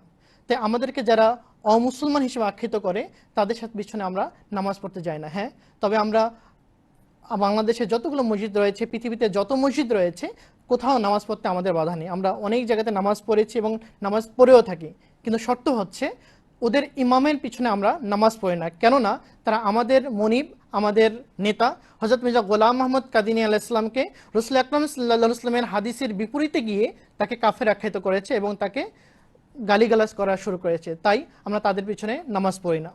দ্বিতীয় প্রশ্ন ছিল হযরত ঈসা আলাইহিস সালাম মৃত্যুবরণ করেছে কিনা। ভাই, ঈসা আলাইহিস সালাম সম্পর্কে একটা বিষয় রয়েছে যে হযরত ঈসা আলাইহিস সালামের নিজের মুখের কথা তিনি নিজেই সত্যায়ন করছেন, সাক্ষ্য দিচ্ছেন যে আল্লাহ তাআলা তাকে মৃত্যু দিয়েছেন। আপনি যদি সূরা আলে ইমরানের শেষের দিকে আয়াত দেখেন, সূরা 117 এবং 118 নম্বর আয়াত যদি দেখেন, সেই আয়াতে হযরত ঈসা আলাইহিস সালাম আল্লাহর সামনে দাঁড়িয়ে কিয়ামতের সময় নিজ মুখে সাক্ষ্য দিচ্ছেন। ওয়াইজ ক্বালা আল্লাহু ইয়া ঈসা ইবনে মারইয়ামা আনতা কুনতানিল নাস ইত্তাখিযুনি ওয়া উম্মি ইলাহাইনি মিন দুনিল্লাহ। আল্লাহ তাআলা ঈসা আলাইহিস সালামকে কিয়ামতের সময় জিজ্ঞেস করছেন, হে ঈসা, তুমি কি তোমার উম্মতকে, তোমার জাতিকে এই শিক্ষা দিয়েছিলে যে তোমরা আল্লাহকে ছেড়ে তোমার এবং তোমার মায়ের উপাসনা করো? উত্তরে হযরত ঈসা আলাইহিস সালাম বলেছিলেন, সুবহানাকা, হে আল্লাহ তুমি পবিত্র, এমন কোনো কথা আমি বলতেই পাই না যে কথা বলার আদেশ তুমি আমাকে দাও নাই। আমি শুধু তাদেরকে তাই বলেছি যে কথা বলার আদেশ তুমি আমাকে দিয়েছো, যে তোমরা সেই প্রতিপালক প্রভুর ইবাদত করো যিনি তোমাদেরও প্রতিপালক প্রভু, আমারও প্রতিপালক প্রভু। ফালাম্মা তাওয়াফাইতানি কুনতা আনতা রাকিব আলাইহিম। এরপর ঈসা আলাইহিস সালাম বলছেন আল্লাহ তাআলাকে যে আমি ততদিন তাদের মাঝে অবস্থান করেছি, যতদিন অবস্থান করেছি ততদিন পর্যন্ত আমি তাদের তত্ত্বাবধায়ক ছিলাম, কিন্তু যখন তুমি আমাকে তাওয়াফা দিলে, আমাকে নিয়ে গেলে, আমার মৃত্যু দিলে, এরপর আমি জানি না আমার মৃত্যুর পর তারা কি করেছে। তিনি তার নিজের মুখের সত্ত্বেও, নিজের বাণী যে তুমি যখন আমাকে মৃত্যু দিলে, তখন আমি জানি না আমার মৃত্যুর পর তারা কয় খোদাতে বিশ্বাস করেছে। যদি ভাই তো যুক্তির তর্কের খাতিরে যদি আপনাদের কথিত কথা অনুযায়ী মেনেও নেওয়া হয় যে ঈসা আলাইহিস সালাম আকাশে জীবিত রয়েছেন, শেষ জামানে আবার আগমন করবেন, তাহলেও ঈসা আলাইহিস সালাম পুনরায় পৃথিবীতে আসার কোনো সুযোগ নাই। কেননা যদি আপনাদের বিশ্বাস মতে ঈসা আলাইহিস সালাম শেষ যুগে আবার পৃথিবীতে আগমন করলেন, আগমন করার পর 40 বছর অবস্থান করলেন, অবস্থান করার পর তার জাতির বিরুদ্ধে তিনি যুদ্ধ করলেন, খ্রিস্টান জাতির বিরুদ্ধে, এবং তিনি দেখলেন যে তার জাতি তৃতীয়বাদে বিশ্বাস করছে, 3 খোদাতে বিশ্বাস করছে, তাহলে সেই ঈসা আলাইহিস সালাম কিয়ামতের সময় আল্লাহ তাআলার সামনে দাঁড়িয়ে কিভাবে এই কথা বলতে পারেন যে আমি জানি না আমার উম্মত, আমার জাতি কয় খোদাতে বিশ্বাস করেছে? একজন নবীর পক্ষে, নবীর শানে কখনোই যায় না যে তিনি আল্লাহর সামনে দাঁড়িয়ে মিথ্যা কথা বলবেন। অতএব হযরত ঈসা আলাইহিস সালামের নিজ মুখের সত্যায়ন যে ফালাম্মা তাওয়াফাইতানি, তুমি আমাকে যখন মৃত্যু দিলে, আমার মৃত্যুর পর খ্রিস্টানরা বা ঈসা আলাইহিস সালামের জাতিরা কয় খোদাতে বিশ্বাস করছে তা হযরত ঈসা আলাইহিস সালাম জানতেন না। আর আমরা আজকে দেখছি খ্রিস্টানরা তৃতীয়বাদে বিশ্বাস করছে, আল্লাহকে ছাড়াও হযরত ঈসা এবং তার মাকে খোদা হিসেবে মান্য করছে। অতএব ঈসা আলাইহিস সালামের মৃত্যুর পরেই এই ঘটনা ঘটেছে, বিধায় হযরত ঈসা আলাইহিস সালামের সাক্ষ্য অনুযায়ী, কোরআনের এই আয়াত অনুযায়ী হযরত ঈসা আলাইহিস সালাম মারা গেছেন এবং পুনরায় পৃথিবীতে ফেরত আসার তার আর কোনো সুযোগ নেই। ধন্যবাদ মৌলানা সাহেব। জি, হ্যাঁ, সূরা মায়েদার 117 এবং 118। যে ভাই কিশোরগঞ্জ থেকে প্রশ্ন করেছিলেন মফিজউদ্দিন সাহেব, আশা করি আপনি আপনার প্রশ্নের উত্তর পেয়েছেন। আপনার বন্ধুকে দেখানোর ব্যবস্থা করবেন। ওনার যদি আরও কোনো প্রশ্ন থাকে তাহলে আমাদের সাথে যোগাযোগ করতে পারেন, ইনশাআল্লাহ আমরা উত্তর দেওয়ার চেষ্টা করব। এ পর্যায়ে আমি আবারও কিশোরগঞ্জে আরেক ভাইয়ের সাথে কথা বলতে চাই, উনি মোহাম্মদ আলী সাহেব। আসসালামু আলাইকুম ওয়া রাহমাতুল্লাহি ওয়া বারাকাতুহু। ওয়ালাইকুম সালাম ওয়া রাহমাতুল্লাহি ওয়া বারাকাতুহু। জি ভাই, আপনার প্রশ্নটি করুন। আমার প্রশ্নটা হইলো যে ইরান ইসরায়েলে যে যুদ্ধটা হইতাছে এবং ফিলিস্তিনি, বিভিন্ন যে রাশিয়া মুসলমান না, চীন মুসলমান না, উত্তর কোরিয়া মুসলমান না, এরা তো ইরানের কাছে দাঁড়াইতে মুসলমান তো মুসলমান তো খালি নিন্দা কন্থা জানাইলো, বাইরে কিছু করলো না। এইটা একটু জানার ব্যাপার। আর একটু হইলো যে যে বিশ্ব তৃতীয় যুদ্ধ মহাযুদ্ধটা হইব, এটা কি কোন জায়গা থেকে সৃষ্টি হইব, এটা কোরআন হাদিস মতে আমি একটু বোঝার চাইতেছি। জি জি, ধন্যবাদ ভাই আপনার প্রশ্নের জন্য। চমৎকার প্রশ্ন ছিল, আমাদের বিষয়ের সাথে সম্পৃক্ত। মাওলানা সাহেব যদি উত্তর দিতেন। ধন্যবাদ ভাই প্রশ্ন করার জন্য। যে কান্না আপনি কাঁদছেন এটা আমরাও কাঁদছি। আমরা আন্তরিকভাবে দুঃখিত এবং লজ্জিত যে মুসলমানদের বিপদ দেখেও ঐক্যবদ্ধ হতে শেখেনি। আর এর মাধ্যমে আরেকবার প্রমাণ করলো যে আমরা মুখে মুসলমান হওয়া সত্ত্বেও ভেতর থেকে আমরা ফেটে ফুটে বিভিন্ন দলে উপদলে ছিন্ন বিচ্ছিন্ন অবস্থায় জীবন কাটাচ্ছি। আর ছো মেরে এই মুরগির ছানাগুলোকে নিয়ে যাচ্ছে, শয়তান এসে কামড় দিয়ে নিয়ে যাচ্ছে, মেরে ফেলছে। ঐক্যের প্রয়োজন। একটু আগে খলিফাতুল মসিহ আল খামেস আইয়াদাহুল্লাহ তাআলা বেনসরিল আজিজের 13 জুনের খুতবার শেষাংশের একটি ক্লিপিং দেখানো হয়েছিল। সেখানে হুজুর এই কথাই বলেছেন, মুসলমানরা মনে রাখবে আল কুফর মিল্লাতুম ওয়াহিদার রূপ ধারণ করেছে, কাফেররা ঐক্যবদ্ধ একজোট হয়েছে, অতএব মুসলমানদেরকেও উম্মতে ওয়াহেদা এক ঐক্যবদ্ধ জাতি হতে হবে। এটাই হচ্ছে মুক্তির পথ। এখন বাঁচার উপায় এটাই। কিন্তু তারপরেও আপনারা লক্ষ্য করছেন, অত্যন্ত দুঃখের সাথে বলছি, মুসলমানরা এক হচ্ছে না, বরং সেই দাজ্জালি ফিতনা এবং দাজ্জালি শক্তির হাতেই খেলছে, যারা তাদেরকে এতদিন পর্যন্ত নাচিয়েছে। এখনো সম্বিত ফিরে পায় নাই মুসলমানরা যে কে তাদের মিত্র আর কে তাদের শত্রু। এত অন্ধত্ব বিরাজমান। এখনো নাকি দাবি যে আমরা ঠিক আছি, আমাদের ইমান ঠিক আছে, আমাদের দূরদর্শিতা ঠিক আছে, আমাদের ইমানি দৃষ্টিভঙ্গি ঠিক আছে। কে বলেছে ঠিক আছে? ঠিক থাকলে মুসলমানকে নিধন করতে পারে বাইরের জাতি এসে? আপনি বলেছেন অমুসলমানরা ছায়া দিয়ে রেখেছে এবং কোনো না কোনোভাবে তারা সমর্থন যোগাচ্ছে, আর মুসলমানরা ঠিক তার বিপরীত কাজ করছে। আশ্চর্য লাগে যে আমার চোখের সামনে মুসলমান এক দেশকে ধ্বংস করছে, তারপরেও আমি একটা কমপক্ষে সাহসী বিবৃতি দিতে পারি না, একটা অবস্থান নিতে পারি না।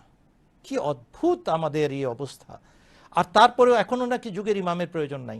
আরে আল্লাহ তাআলা এই জন্যই তো যুগের ইমাম পাঠিয়েছেন, যেন তোমাদেরকে ইমান ফেরত দেন, তোমাদেরকে ঐক্য ফিরিয়ে দেন, তোমাদেরকে ঐক্যবদ্ধ করেন। তাকে তোমরা কাফের বানিয়ে রেখেছো আর মনে করো যে আল্লাহ তাআলা রহমত নাজিল হবে তোমাদের উপর। যাকে আল্লাহ তাআলা যুগের নেতা করে পাঠালেন তাকে কাফের বানিয়ে বসে থাকলে 72 দল সমস্বরে ক্যা হুয়া হুক্কা হুয়া চলছে, এটাই চলবে?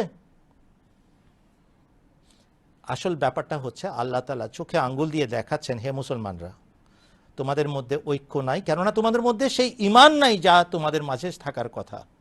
তোমাদের মধ্যে সেই ফিরাসত, সেই অন্তর্দৃষ্টি নাই যেটা তোমাদের মাঝে থাকা দরকার।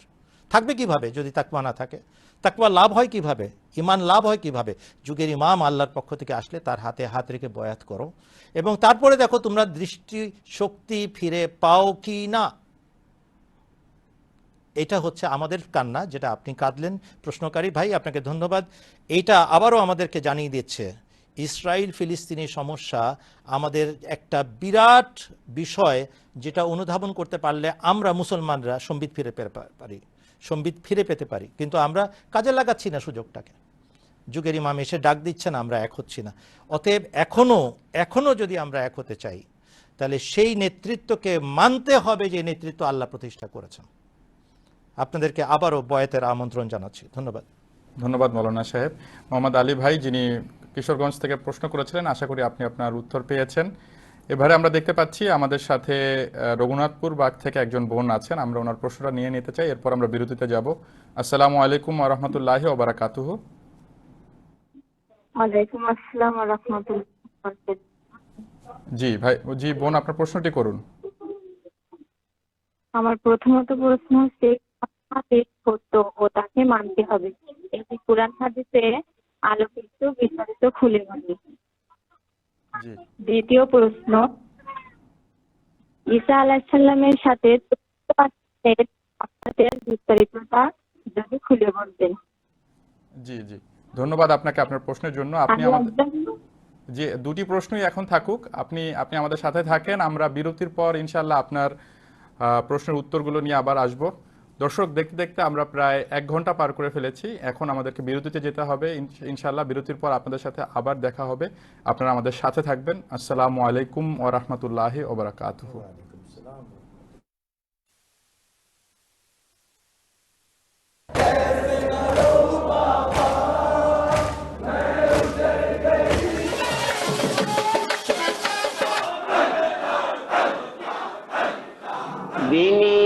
ইসলামা কান্ডারিহীন খলিফা নাই গোদান হিল্লি সনে 1300 শতাব্দী ধীরে ধীরে হলো পার হানিফি শাফিঈ শিয়া ও সুন্নি মালিকি ও হাম্বলি নানাবিধ নামে 72 ভাগে করিয়াছে দলাদলি নিজ নিজ দলে খুশিতে সকলে ভুলিয়াছে সেই শান খাঁটি তৌহিদ ঝান্ডার তলে ছিল যে মুসলমান কুল মুমিনিন ইসলামী দেহ খলিফা তাহার প্রাণ খলিফা বিহীন প্রাণহীন দিন নাহি তো তাহার মান মরিয়াছে দিন পচিয়াছে দেহ রটিয়াছে দুর্নাম শিয়াল শকুনি নাসারার দল গ্রাস করে ইসলাম তাই তো করিল মুসলিমগণ খেলাফত আন্দোলন শিহরিয়া উঠে মুমিনের প্রাণ থামে না কো ক্রন্দন কত গেল জেলে বাড়ি ঘর পেলে শৃঙ্খল হাতে পায় তবু খেলাফত হল না কায়েম সবই করে হায় হায় সব দেহ নিয়ে করে টানাটানি নির্মূলার কুল মনে পড়ে যাহা বলেছেন কবি বিদ্রোহী নজরুল বিশ্ব যখন এগিয়ে চলেছে আমরা তখন বসে বিবি তালাকের ফতুয়া খুঁজেছি ফেকাও হাদিস চষে ইসলামের এই দুর্দশা দেখি আল্লাহুর রহমান উথলিয়া উঠে করুণা সাগর করিলেন দয়া দান মসিহে মাউদ ইমাম মাহদী পাঠালেন ধরাধামে আশয় সবে যে আশিকে রাসূল তুবে তাকে সেই নামে মৃতদেহ তিনি ইসলামের চারিদিকে ঘুরে ঘুরে নয়নের জলে ভাসিয়ে মাহদী ডাকেন করুণ সুরে তুমি নবীজির আঁচলের নিধি দিও দিও দিও দিও দিন দুনিয়া মালিক প্রভু তুমি দিয়াইয়া দিও কহে রহমান জীবন কাঠিরে অদল বদল কর সর্পের মতো উঠিবে গরজে ধরিও মাথার পরম স্বয়ং খুদার সেই ফরমান বজ্রনাদ স্বরে দিনের মাহদী জীবন কাঠিরে অদল বদল করে দিন ইসলামা কান্ডারি খলিফা নাই তো তার এই সনে 1300 শতাব্দী হলো পার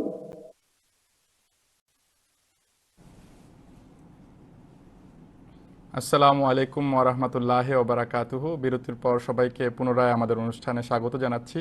বিরতিতে আমরা আহমদিয়া মুসলিম জামাত বাংলাদেশের একজন বুজুর্গ মৌলভী সলিমুল্লাহ সাহেবের স্বরচিত এবং তার নিজ গলায় এবং তার নিজ সুরে গাওয়া বর্তমান মুসলমানদের যে দুরবস্থা সেটা সম্পর্কে একটা নজম শুনলাম। আশা করি আপনারা উপভোগ করেছেন।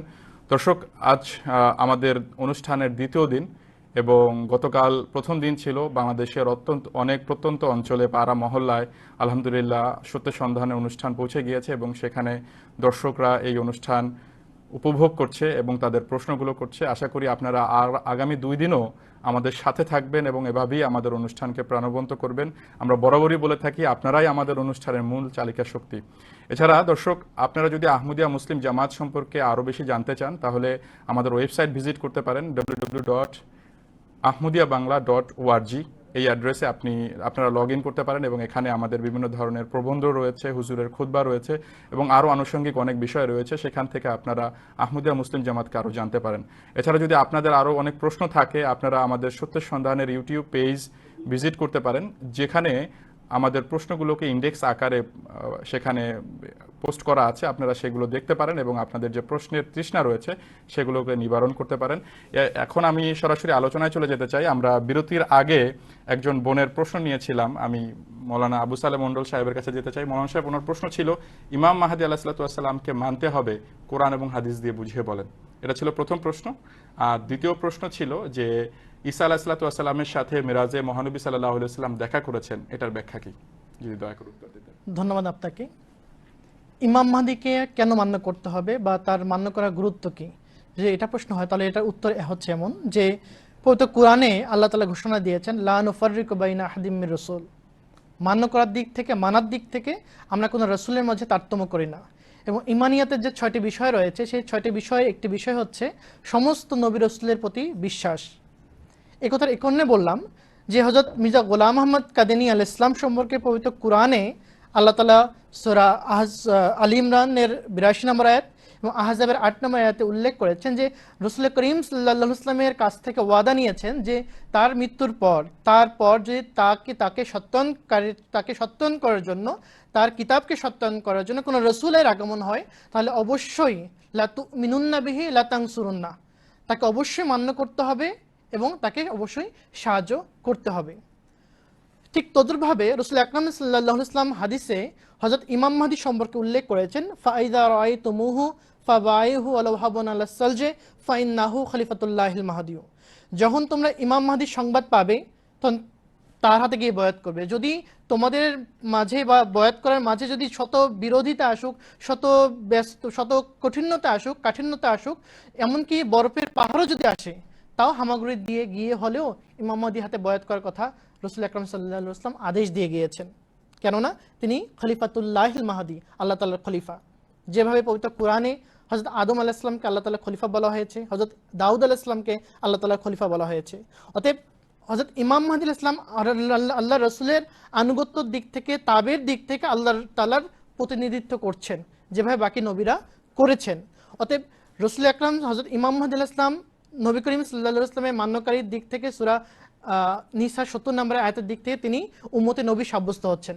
আর যখন তিনি উম্মতে নবী সাব্যস্ত হচ্ছেন, তখনই ইমানিয়াতের বিষয় চলে আসছে লা নুফাররিকু বাইনা আহাদিম মির রাসূল, মানবতার দিক থেকে কোনো নবীর মাঝে তারতম্য করার কোনো সুযোগ নাই। এটা ইমানিয়াতের একটা বিষয়।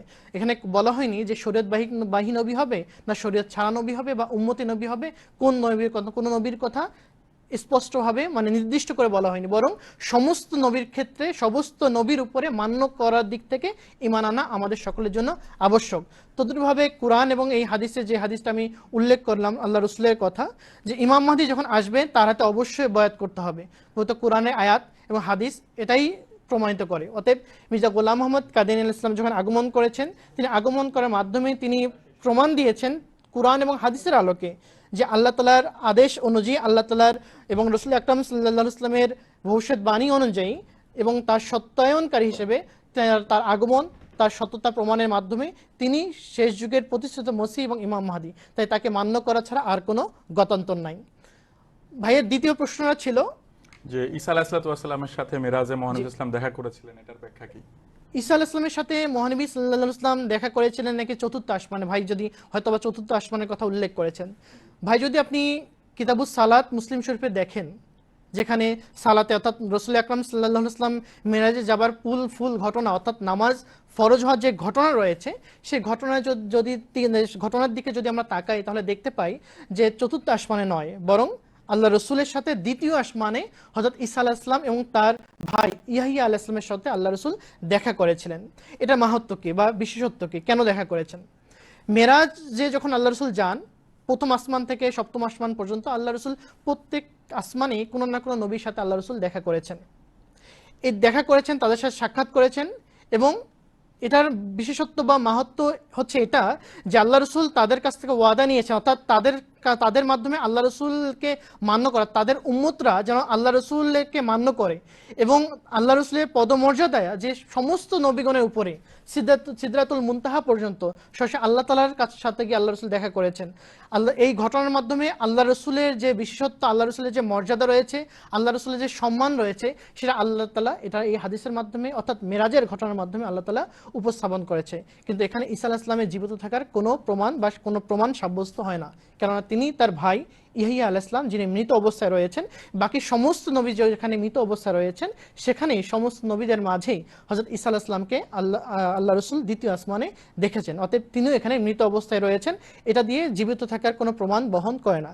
কিন্তু যেটা বললেন বিশেষত্ব, আল্লাহ রসুলের বিশেষত্ব এটাই যে সমস্ত নবীর সাহাবীরা, সমস্ত নবীদের উম্মতরা আল্লাহ রসুলের হাতে বয়াত করে মুসলমান হবে এবং সমস্ত নবীদের উপরে, সমস্ত নবীদের শিক্ষার উপরে কোরআনের শিক্ষা এবং আল্লাহ রসুলের সম্মান আল্লাহ তাআলা প্রতিষ্ঠা করেছেন এবং প্রমাণিত করেছেন।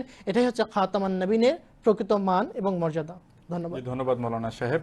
যে বোন প্রশ্ন করেছিলেন মারুফা খাতুন সাহেবা, আশা করি আপনি আপনার প্রশ্নের উত্তর পেয়েছেন। এবারে আমি দেখতে পাচ্ছি আমাদের সাথে লাইনে আছেন মিরপুর থেকে একজন মেহমান বন্ধু, আমরা তার সাথে কথা বলে নিতে চাই। আসসালামু আলাইকুম ওয়া রাহমাতুল্লাহি ওয়া বারাকাতুহু। আসসালামু আলাইকুম। আসসালামু আলাইকুম ভাই, আপনি আমার কথা শুনতে পাচ্ছেন? আমরা মনে হয়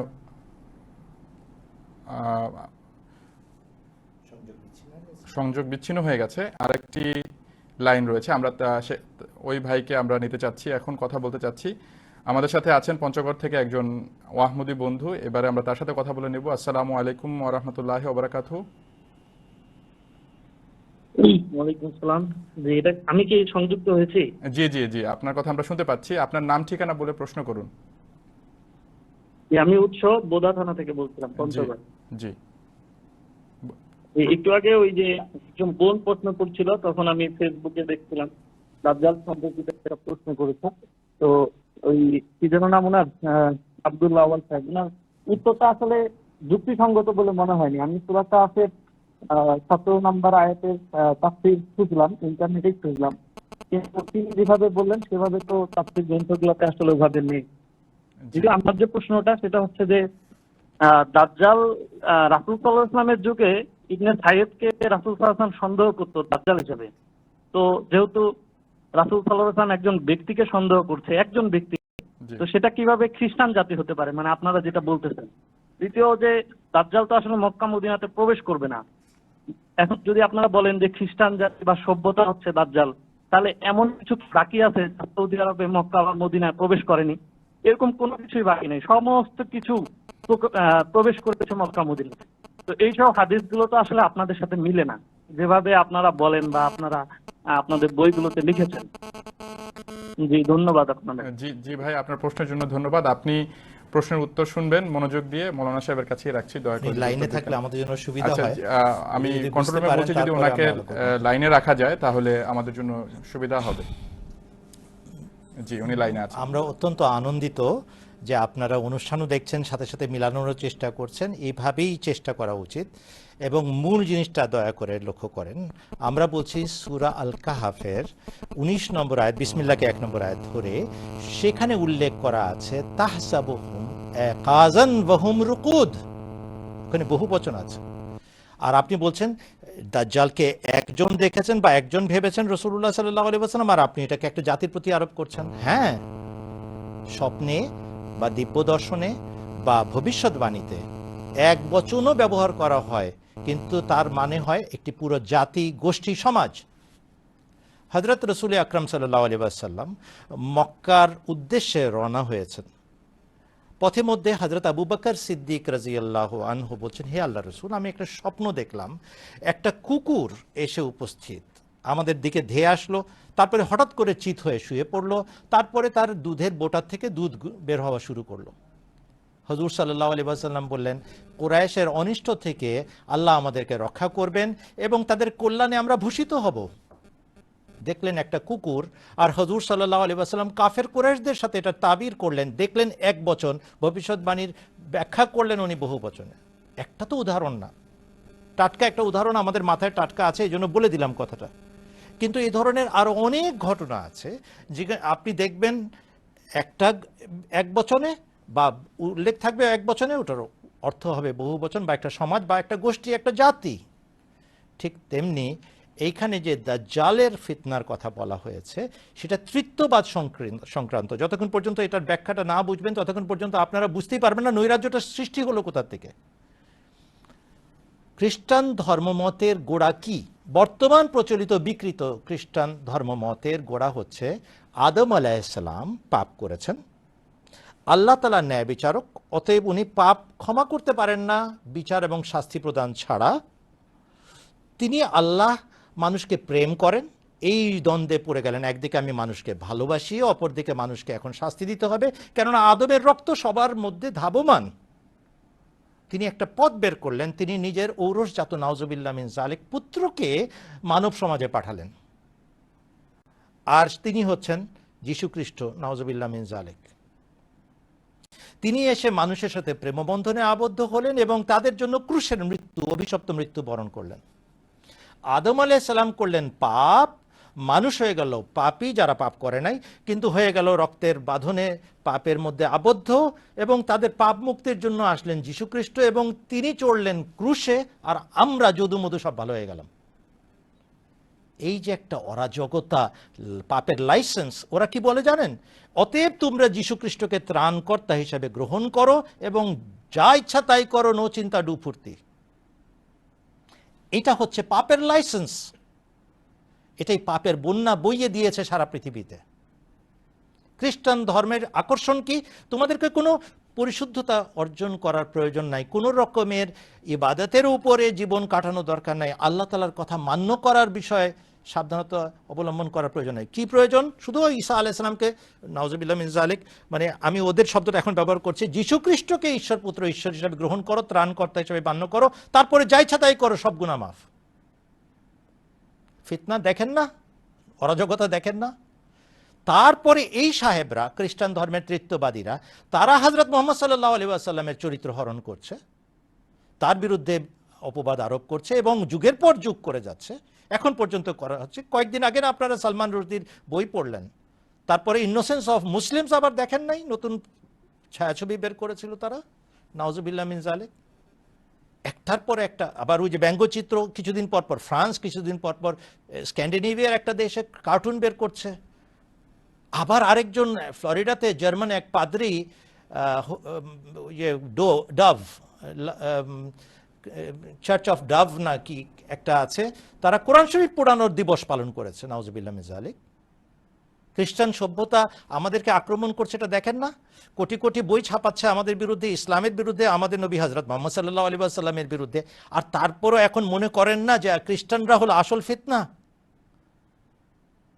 এটা হচ্ছে আসল ফিতনা, যার কারণে এই অরাজকতা সৃষ্টি হয়ে আছে। হ্যাঁ, তাদের আরো অনেক ধরনের দুর্বলতা প্রবেশ করেছে, কিন্তু মূল কথা একটাই, জবাবদিহিতা নাই, there is no accountability। আর এই কারণেই তারা এই জগতে অরাজক সৃষ্টি করেছে, অরাজক পরিস্থিতি সৃষ্টি করে রেখেছে। আর ওই যে আরেকটা দলের সাথে তারা চুক্তিবদ্ধ হয়েছে, যাদের সাথে আসল শত্রুতা ছিল তাদের, নাহনু আবনাউল্লাহ ওয়া আহিব্বাউহু কোরআনের ভাষায়, সেই দলের সাথে তারা যোগ দিয়েছেন এবং মনে করছেন মুসলমান নিধন করলে কোনো পাপ হয় না, বরং এভাবেই আমরা নিজেদের ক্ষমতা টিকিয়ে রাখতে পারবো।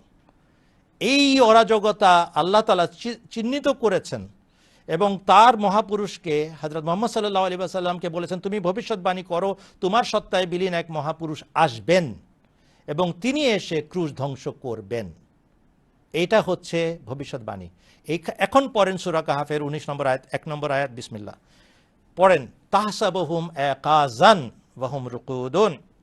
পড়েন এখন কি অর্থ দাঁড়ায়। হে মুহাম্মদ সাল্লাল্লাহু আলাইহি ওয়াসাল্লাম, শেষ যুগে খ্রিস্টানরা কি বিরাট অরাজক পরিস্থিতি সৃষ্টি করতে যাচ্ছে, তোমরা এখন তা কল্পনাও করতে পারো না। এখন তারা ঘুমন্ত আছে। যদি তোমরা তাদেরকে দেখো এবং আসল কথাটা জানতে পারো, ভয়ে শঙ্কিত হয়ে দৌড়ে পালাবে। মিলে ভালো করে পড়েন। যদি আপনার এই বিষয়ে আরো সহযোগিতা লাগে আমরা করতে রাজি আছি, কিন্তু পড়ে দেখেন। আমি আবেগ আপ্লুত হয়ে যাই যে আপনারা এত ছটফটানি করেন। একটু সাবধান হন যে আমরা একটা কথা বুঝে বলছি, 135 বছর ধরে বলছি, তারপরে যদি একটু মনোযোগ না দেন তাহলে কেমন হবে ভাই? একটু দয়া করে আয়াতগুলো মিলিয়ে দেখেন, আমাদের অনুষ্ঠানগুলো সব রেকর্ডেড আছে, সেখানে সমস্ত আয়াতের রেফারেন্স আছে। আগে নিশ্চিত হন যে ঈসা আলাইহিসসালাম মৃত্যুবরণ করেছেন কিনা, তারপরে নিজের জাতির সাথে মিলান যে আপনাদের বিশ্বাসও কি এটার সাথে একমত না, তার মানে এই ফিতনা মুসলমানদেরকেও খেয়ে বসে আছে।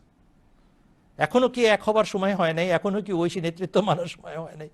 দয়া করে এইটুকু আমাদের প্রতি অনুগ্রহ করবেন। আর কোনো অনুগ্রহ ছিল তার? না, ওনার এটাই প্রশ্ন ছিল।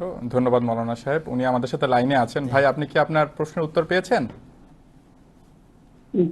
প্রশ্নের উত্তরে উনি বললো যে আমরা মুসলমানদেরকে এক হওয়ার সময় হয়ে গেছে। তো এমনিতে আহমদীরা তো বিভিন্ন জায়গায় বলে যে তারাই হচ্ছে খাঁটি একমাত্র মুসলমান, তাহলে ওনারাও যদি মুসলমান হয়, আমরাও যদি মুসলমান হয়, তাহলে আমাদের বিভেদ কোথায়? কেন আপনারা আমাদেরকে মির্জা গোলাম আহমদ কাদিয়ানীকে মাহাদি হিসাবে বা তাকেই কেন চাপাচ্ছেন, বা আপনাদের আকীদা কেন আমাদের উপরে চাপানোর চেষ্টা করছেন যদি আমরা মুসলমান হয়ে থাকি? জি ভাই, আপনার এই প্রশ্নের উত্তর দেওয়া হবে। আপনি মনোযোগ দিয়ে অনুষ্ঠান দেখেন, আমাদের সাথে থাকেন। ধন্যবাদ আপনাকে। মনোজ সাহেব, এই উত্তরটাও যদি একটু এটা এই জন্য আমরা বলছি চাপাচ্ছি না, আমরা চাপানোর কেউ না, আমরা ধর্মজগতের অথরিটি না।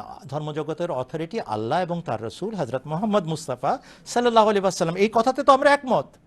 যদি আল্লাহ বলেন যে আমার পক্ষ থেকে কোনো মহাপুরুষ সে রাসূলুল্লাহ সাল্লাল্লাহু আলাইহি ওয়াসাল্লামের চাকর হিসেবেও যদি আসে, কিন্তু হয় আমার প্রতিনিধিত্বকারী, তাহলে কি মানতে হবে? কোরআন শরীফে কি সূরা আলে ইমরান নামে একটা সূরা আছে? বলে হ্যাঁ আছে। ওখানে কি 82 নম্বর আয়াত আছে? বিসমিল্লাহকে 1 নম্বর আয়াত ধরলে? বলে হ্যাঁ আছে। কি লেখা আছে ওখানে?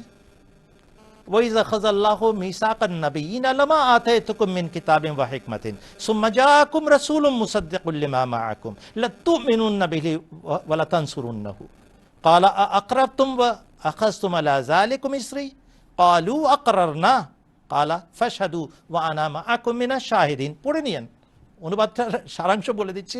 মূল কথা, আমি তোমাদেরকে শরীয়ত দিয়ে পাঠাই বা শরীয়তের ব্যাখ্যা দিয়ে পাঠাই, তোমাদের জাতির কাছে এই কথাটা ভালো করে মনে রাখবে। এরপরে সত্যায়নকারী মহাপুরুষ আসলে তাকে কেবল মানলেই চলবে না, তাকে সাহায্য করতে হবে। আর একই কথা সূরা আহজাবের 8 নম্বর আয়াতেও বলে রেখেছেন আল্লাহ তাআলা। এবং ওখানে বলা আছে ওয়া মিনকা, এই অঙ্গীকার কেবল অন্যান্য নবী রাসূল থেকে নিয়েছি তা নয়, হে মুহাম্মদ তোমার কাছ থেকেও নিয়েছি। এখন বলেন, রাসূল আকরাম সাল্লাল্লাহু আলাইহি ওয়াসাল্লাম তার জাতিকে বলেছেন আমার সত্যায়নকারী যদি কেউ আসে আমার পরে, মানতে হবে। মানতে বাধ্য কি বাধ্য হন না আপনারা? আল্লাহ এবং রসুলের সামনে জবাবদিহি করতে হবে না কিয়ামতের দিন? তাহলে আছেন কোথায়?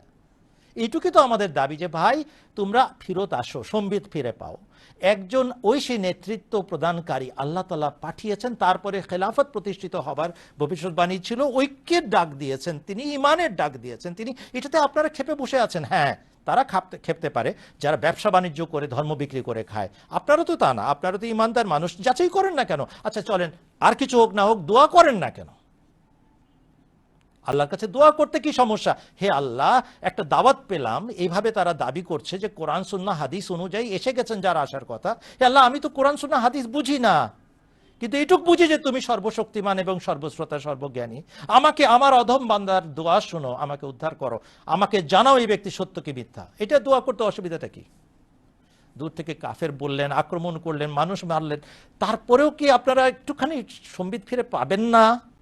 একটুখানি দয়া করবেন না আমাদের প্রতি? দয়া করবেন না আল্লাহ এবং তার রসুলের প্রতি? একটু সম্মান দেখাবেন না কোরআন শরীফকে? একটু সম্মান দেখাবেন না শরীয়তকে? আমরা কি নিজেদের মন গড়া কোনো কথা বলছি, নাকি সেই ভবিষ্যৎবাণীর উল্লেখ করছে এবং দোহাই দিচ্ছি যা আল্লাহ এবং তার রাসূল হযরত মুহাম্মদ সাল্লাল্লাহু আলাইহি ওয়াসাল্লাম করেছেন? একটু দয়া করে আমাদের প্রতি দয়া করবেন। ধন্যবাদ। ধন্যবাদ মৌলানা সাহেব। যে ভাই প্রশ্ন করেছিলেন উৎস সাহেব পঞ্চগড় থেকে, আশা করি আপনি আপনার উত্তর পেয়েছেন। আপনাকে উদ্দেশ্য করে একটা কথা বলতে চাই যে ভাই, ঐক্য হতে পারে ঐশী পুরুষের মাধ্যমে, ঐশী মহাপুরুষের মাধ্যমে, কোনো দলবাজ নেতা বা দলবাজ মোল্লার আন্ডারে নয়। ঐশী নেতাই হচ্ছে ঐক্যের প্রথম সোপান। ঐশী নেতার আন্ডারে আসেন এবং তার ডাকে সাড়া দেন, তাহলেই ঐক্য সম্ভব। মনে সাহেব, ইদানিং আমরা দেখতে পাচ্ছি যে দাজ্জাল বিষয়ে অনেক প্রশ্ন আসছে এবং দাজ্জাল একটা অনেক বড় ফিতনা এই যুগে। তো অনেকেই মনে করে যে দাজ্জাল একটা প্রাণী বিশেষ হবে, যার এক চোখ থাকবে আর তার মাঝে ঈমান থাকবে না। তো এই পর্যায়ে আমরা দর্শকদেরকে দাজ্জালের বিষয়ে পরিষ্কার করার জন্য একটা তথ্যচিত্র দেখিয়ে দিতে চাই, যেখানে দাজ্জাল কি বা তার কাজ কি বা তার ব্যাখ্যা কি সেটা আপনারা জানতে পারবেন। আসুন আমরা দাজ্জালের তথ্যচিত্রটি দেখে নিই।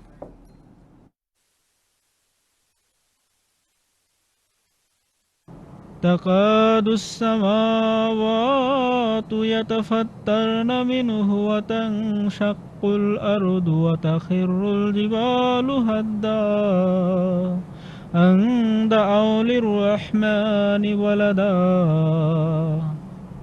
দাজ্জাল শেষ যুগের সবচেয়ে বড় নৈরাজ্য। মহানবী সাল্লাল্লাহু আলাইহি সাল্লাম বিভিন্ন হাদিসে নানা আঙ্গিকে দাজ্জালের বর্ণনা দিয়েছেন। এর মধ্যে বুখারী ও মুসলিম শরীফের কিতাবুল ফিতানে বর্ণিত হাদিসগুলো বিশেষভাবে প্রণিধানযোগ্য। মহানবী সাল্লাল্লাহু আলাইহি সাল্লাম বলেছেন, যে ব্যক্তি দাজ্জালের সন্ধান পায় সে যেন তার অনিষ্ট থেকে রক্ষা পাবার জন্য সূরা কাহফের প্রথমাংশ পাঠ করে। وَيُنذِرَ الَّذِينَ قَالُوا اتَّخَذَ اللَّهُ وَلَدًا খ্রিস্টানরা বলে ঈশ্বর এক পুত্র সন্তান গ্রহণ করেছেন। দাজ্জালের একটি পরিচয় দিতে গিয়ে হাদিসে বর্ণিত হয়েছে সে কানা হবে এবং আল্লাহ কানা নন। আরও একটি হাদিসে হযরত মুহাম্মদ মুস্তাফা সাল্লাল্লাহু আলাইহি সাল্লাম বলেছেন, দাজ্জালের ডান চক্ষুটি কানা হবে, যেন তা ফোলা আঙুরের ন্যায়, অর্থাৎ তার ধর্ম এবং নৈতিকতার দৃষ্টি অন্ধ হবে, কিন্তু তার জাগতিক দৃষ্টি প্রখর হবে। তৃত্ববাদ হচ্ছে ধর্মজগতের বিশৃঙ্খলার চরম রূপ, যা পাপাচারের বৈধতা দান করে। কেননা তাদের মতে ঈশ্বর পুত্র ঈশ্বর যিশু নাকি পাপের প্রায়শ্চিত্ত করে পাপের বোঝা বহন করে ক্রুশে মৃত্যুবরণ করেছে। দাজ্জালের পরিচয় সম্বন্ধে হাদিসে বিস্তারিতভাবে আরও বর্ণিত হয়েছে, দাজ্জাল একটি যুবককে চিহ্নিত করে দ্বিখণ্ডিত করে পুনরায় ডাক দিবে এবং সে তার ডাকে হাসতে হাসতে সাড়া দিবে। দাজ্জাল পতিত জমিকে আদেশ দিবে, পতিত জমি ফসল ফলাবে। দাজ্জাল প্রত্নতাত্ত্বিক ধন সম্পদ গ্রাস করবে এবং এর ধনভাণ্ডার তার অধীনস্থ হয়ে যাবে। সে ইরাক ও সিরিয়ার মধ্যবর্তী স্থানে প্রকাশিত হবে, অর্থাৎ মধ্যপ্রাচ্যের বিষয়াবলিতে তার আত্মপ্রকাশ ঘটবে, আর সে ডানে এবং বামে ছুটে বেড়াবে। দাজ্জালের চলাচল এমন মেঘের গতিতে হবে যাকে তীব্র ঝঞ্ঝাবায়ু ধেয়ে বেড়ায়।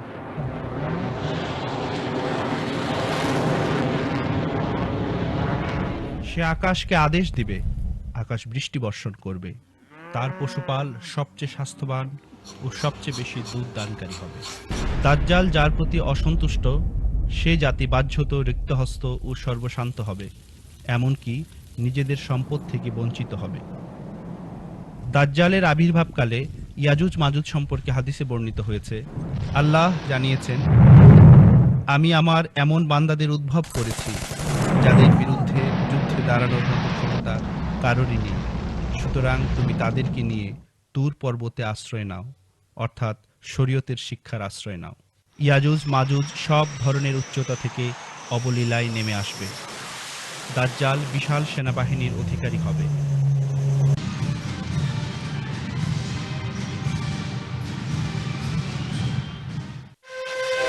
হাদিস পাঠে আমরা জানতে পারি দাজ্জালের একটি গাধা থাকবে। সে গাধার দুই কানের ব্যবধান হবে 70 গজ। দাজ্জালের গাধার কপালে চাঁদ থাকবে। দাজ্জালের গাধার মাথায় কালো ধোঁয়ার পাহাড় হবে। গাধা সকাল সন্ধ্যা চলবে। সে যখন লোকজনকে ভ্রমণের জন্য ডাকবে তখন কয়েক মাইল দূর হতে তার ডাক শোনা যাবে। প্রবল ঝড়ের মুখে মেঘ যেমন উড়ে যায়, দাজ্জালের গাধার গতি তদ্রূপ হবে। 6 মাইল দূরে সে পা রাখবে। আগুন ও পানি তার খোরাক হবে। গাধার পেটের মধ্যে আলো এবং জানালা থাকবে। গাধার মধ্যে বহু লোক একসঙ্গে প্রবেশ করবে এবং বের হয়ে আসবে। দাজ্জালকে বধ করার অর্থ হল তৃত্ববাদকে ক্ষুরধার যুক্তি বলে ধ্বংস করা। হযরত আকদাস ইমাম মাহদী আলাইহিসসালাতু ওয়াসসালাম দাজ্জাল ঘোষিত ঈশ্বর পুত্র ঈশ্বরকে মৃত প্রমাণ করে তৃত্ববাদকে চিরতরে গুড়িয়ে দিয়েছেন। অতএব সত্য এইখানে। ওয়ামা আলাইনা ইল্লাল বালাগ।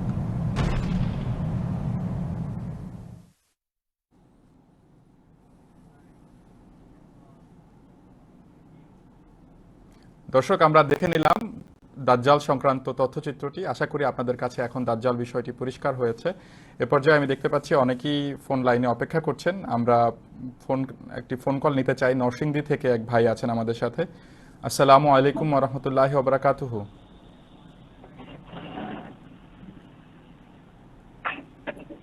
আসসালামু আলাইকুম। আমি মনে হয় লাইনটি হারিয়ে ফেলেছি। জি, আসসালামু আলাইকুম। হ্যাঁ, আপনার নাম ঠিকানা বলে প্রশ্নটি করুন।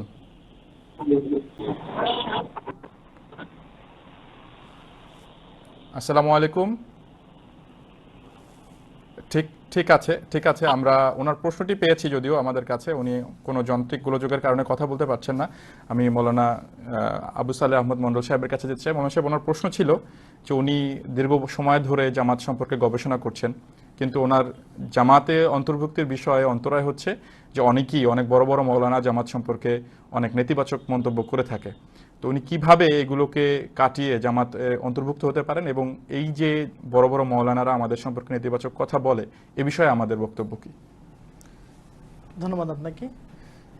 যে ভাই প্রশ্ন করেছেন, আমাদের আজকে এই সপ্তাহ সন্ধান প্রোগ্রাম শুরু হওয়ার আগেই আমাদের মৌলানা সাহেব আমাদের প্রাণপ্রিয় হুজুরের একটা খুতবার কথা উল্লেখ করেছেন, বেলাল রাদিয়াল্লাহু আনহুর কথা উল্লেখ করেছেন। বেলাল রাদিয়াল্লাহু আনহু মক্কার জীবনে একজন কৃতদাস ছিলেন, মানুষের বাসায় কাজ করতেন, কেনা গোলাম ছিলেন। তাকে তার উপর কতটা নির্যাতন করা হয়েছে, কতটা অত্যাচার করা হয়েছে তা আমরা সকলেই জানি। তিনি কেন আল্লাহ রাসূলকে মান্য করলেন? সমস্ত সাহাবারা, প্রাথমিক যুগের সাহাবারা, তারা আল্লাহ রাসূলকে কেন মানলেন? হযরত আবু বকর সিদ্দিক রাদিয়াল্লাহু আনহু কি আল্লাহ রাসূলের কাছে গিয়ে জিজ্ঞেস করেছেন, হে আল্লাহ রাসূল, আমাকে দলিল দেখান, প্রমাণ দেখান, আমি তারপরে ইসলাম গ্রহণ করব? বেলাল, জায়েদ রাদিয়াল্লাহু আনহু তারা কি আল্লাহ রাসূলের কাছে জিজ্ঞেস করেছে, আমাদেরকে তাওরাত থেকে প্রমাণ দেখান যে আপনি সত্য নবী? সেই যুগের সমস্ত আলেমরা, অর্থাৎ সেই যুগের আল্লাহ রাসূলের যুগে যারা পণ্ডিত ছিল, যারা আলেম ছিল, তারা সকলে আল্লাহ রাসূলের বিরোধিতা করেছে। আবুল হাকিম ছিল যার নাম পরবর্তীতে আল্লাহ রাসূল আবু জাহেল রাখলেন। তার এত বড় বড় নেতা হয়েও, পণ্ডিত হয়েও আল্লাহ রাসূলের বিরোধিতাতে নিমজ্জিত ছিল, লিপ্ত ছিল। তারপরেও সেই যুগের একদম দুস্থ এবং নির্যাতিত ব্যক্তিরাই আল্লাহ রাসূলকে মানার দিক থেকে সর্বঅগ্রে ছিলেন। কেন ছিলেন? কেননা আল্লাহ তাআলা তাদের হৃদয়কে পরিষ্কার করে দিয়েছিলেন। তারা বুঝতে পেরেছিলেন যে মহানবী হযরত মুহাম্মদ মুস্তাফা সাল্লাল্লাহু আলাইহি ওয়াসাল্লাম সেই নবী যার মাধ্যমে এখন পৃথিবী নাজাত প্রাপ্ত হতে পারে। অতএব তাদের কাছে যখন সত্য পরিষ্কার হয়ে গিয়েছে, সমস্ত কষ্ট তারা অতিক্রম করে, সমস্ত কষ্টকে জলাঞ্জলি দিয়ে তারা এক আল্লাহতে ঈমান আনার পরে আল্লাহ রাসূলের প্রতি ঈমান এনেছে। তাই ভাই, ঈমান আনা সহজ বিষয় নয়। ঈমানে এমন একটা বিষয় যেটার জন্য অনেক পরীক্ষার সম্মুখীন হতে হয়। আল্লাহ রাসূলের যুগে এমন অনেক সাহাবারা ছিলেন যারা এই ঈমানের পরীক্ষা দিয়েছেন। অনেক সাহাবা এসেছেন, আল্লাহ রাসূলের হাতে বয়াত করেছেন, মুসলমান হয়েছেন। আল্লাহ রাসূলকে বললেন, হে আল্লাহ রাসূল, আমি বয়াতটা লুকাতে চাই, আমি এখন প্রকাশ করতে চাই না। পক্ষান্তরে তিনি যখন হেরে যাচ্ছিলেন, তিনি যখন শুনলেন আল্লাহ রাসূলের বিপক্ষে বিরোধী কোনো কথা বলা হচ্ছে, তখন তিনি নিজেকে সামাল দিতে পারেন, বরং তিনি সেখানে ঘোষণা দিলেন যে আমি মুসলমান হয়ে গিয়েছি। তখন সেখানেই তাকে গণধোলাই দেওয়া হয়েছিল। তারপরেও কোনো সাহাবী এই বিরোধিতার কারণে ইসলাম ত্যাগ করেনি, পরিত্যাগ করে যাননি। তাই ভাই, ইমানিয়াতের বিষয় যেটা, সেটা আল্লাহ তাআলার সাথে সম্পর্কযুক্ত, তাকওয়ার সাথে সম্পর্কযুক্ত।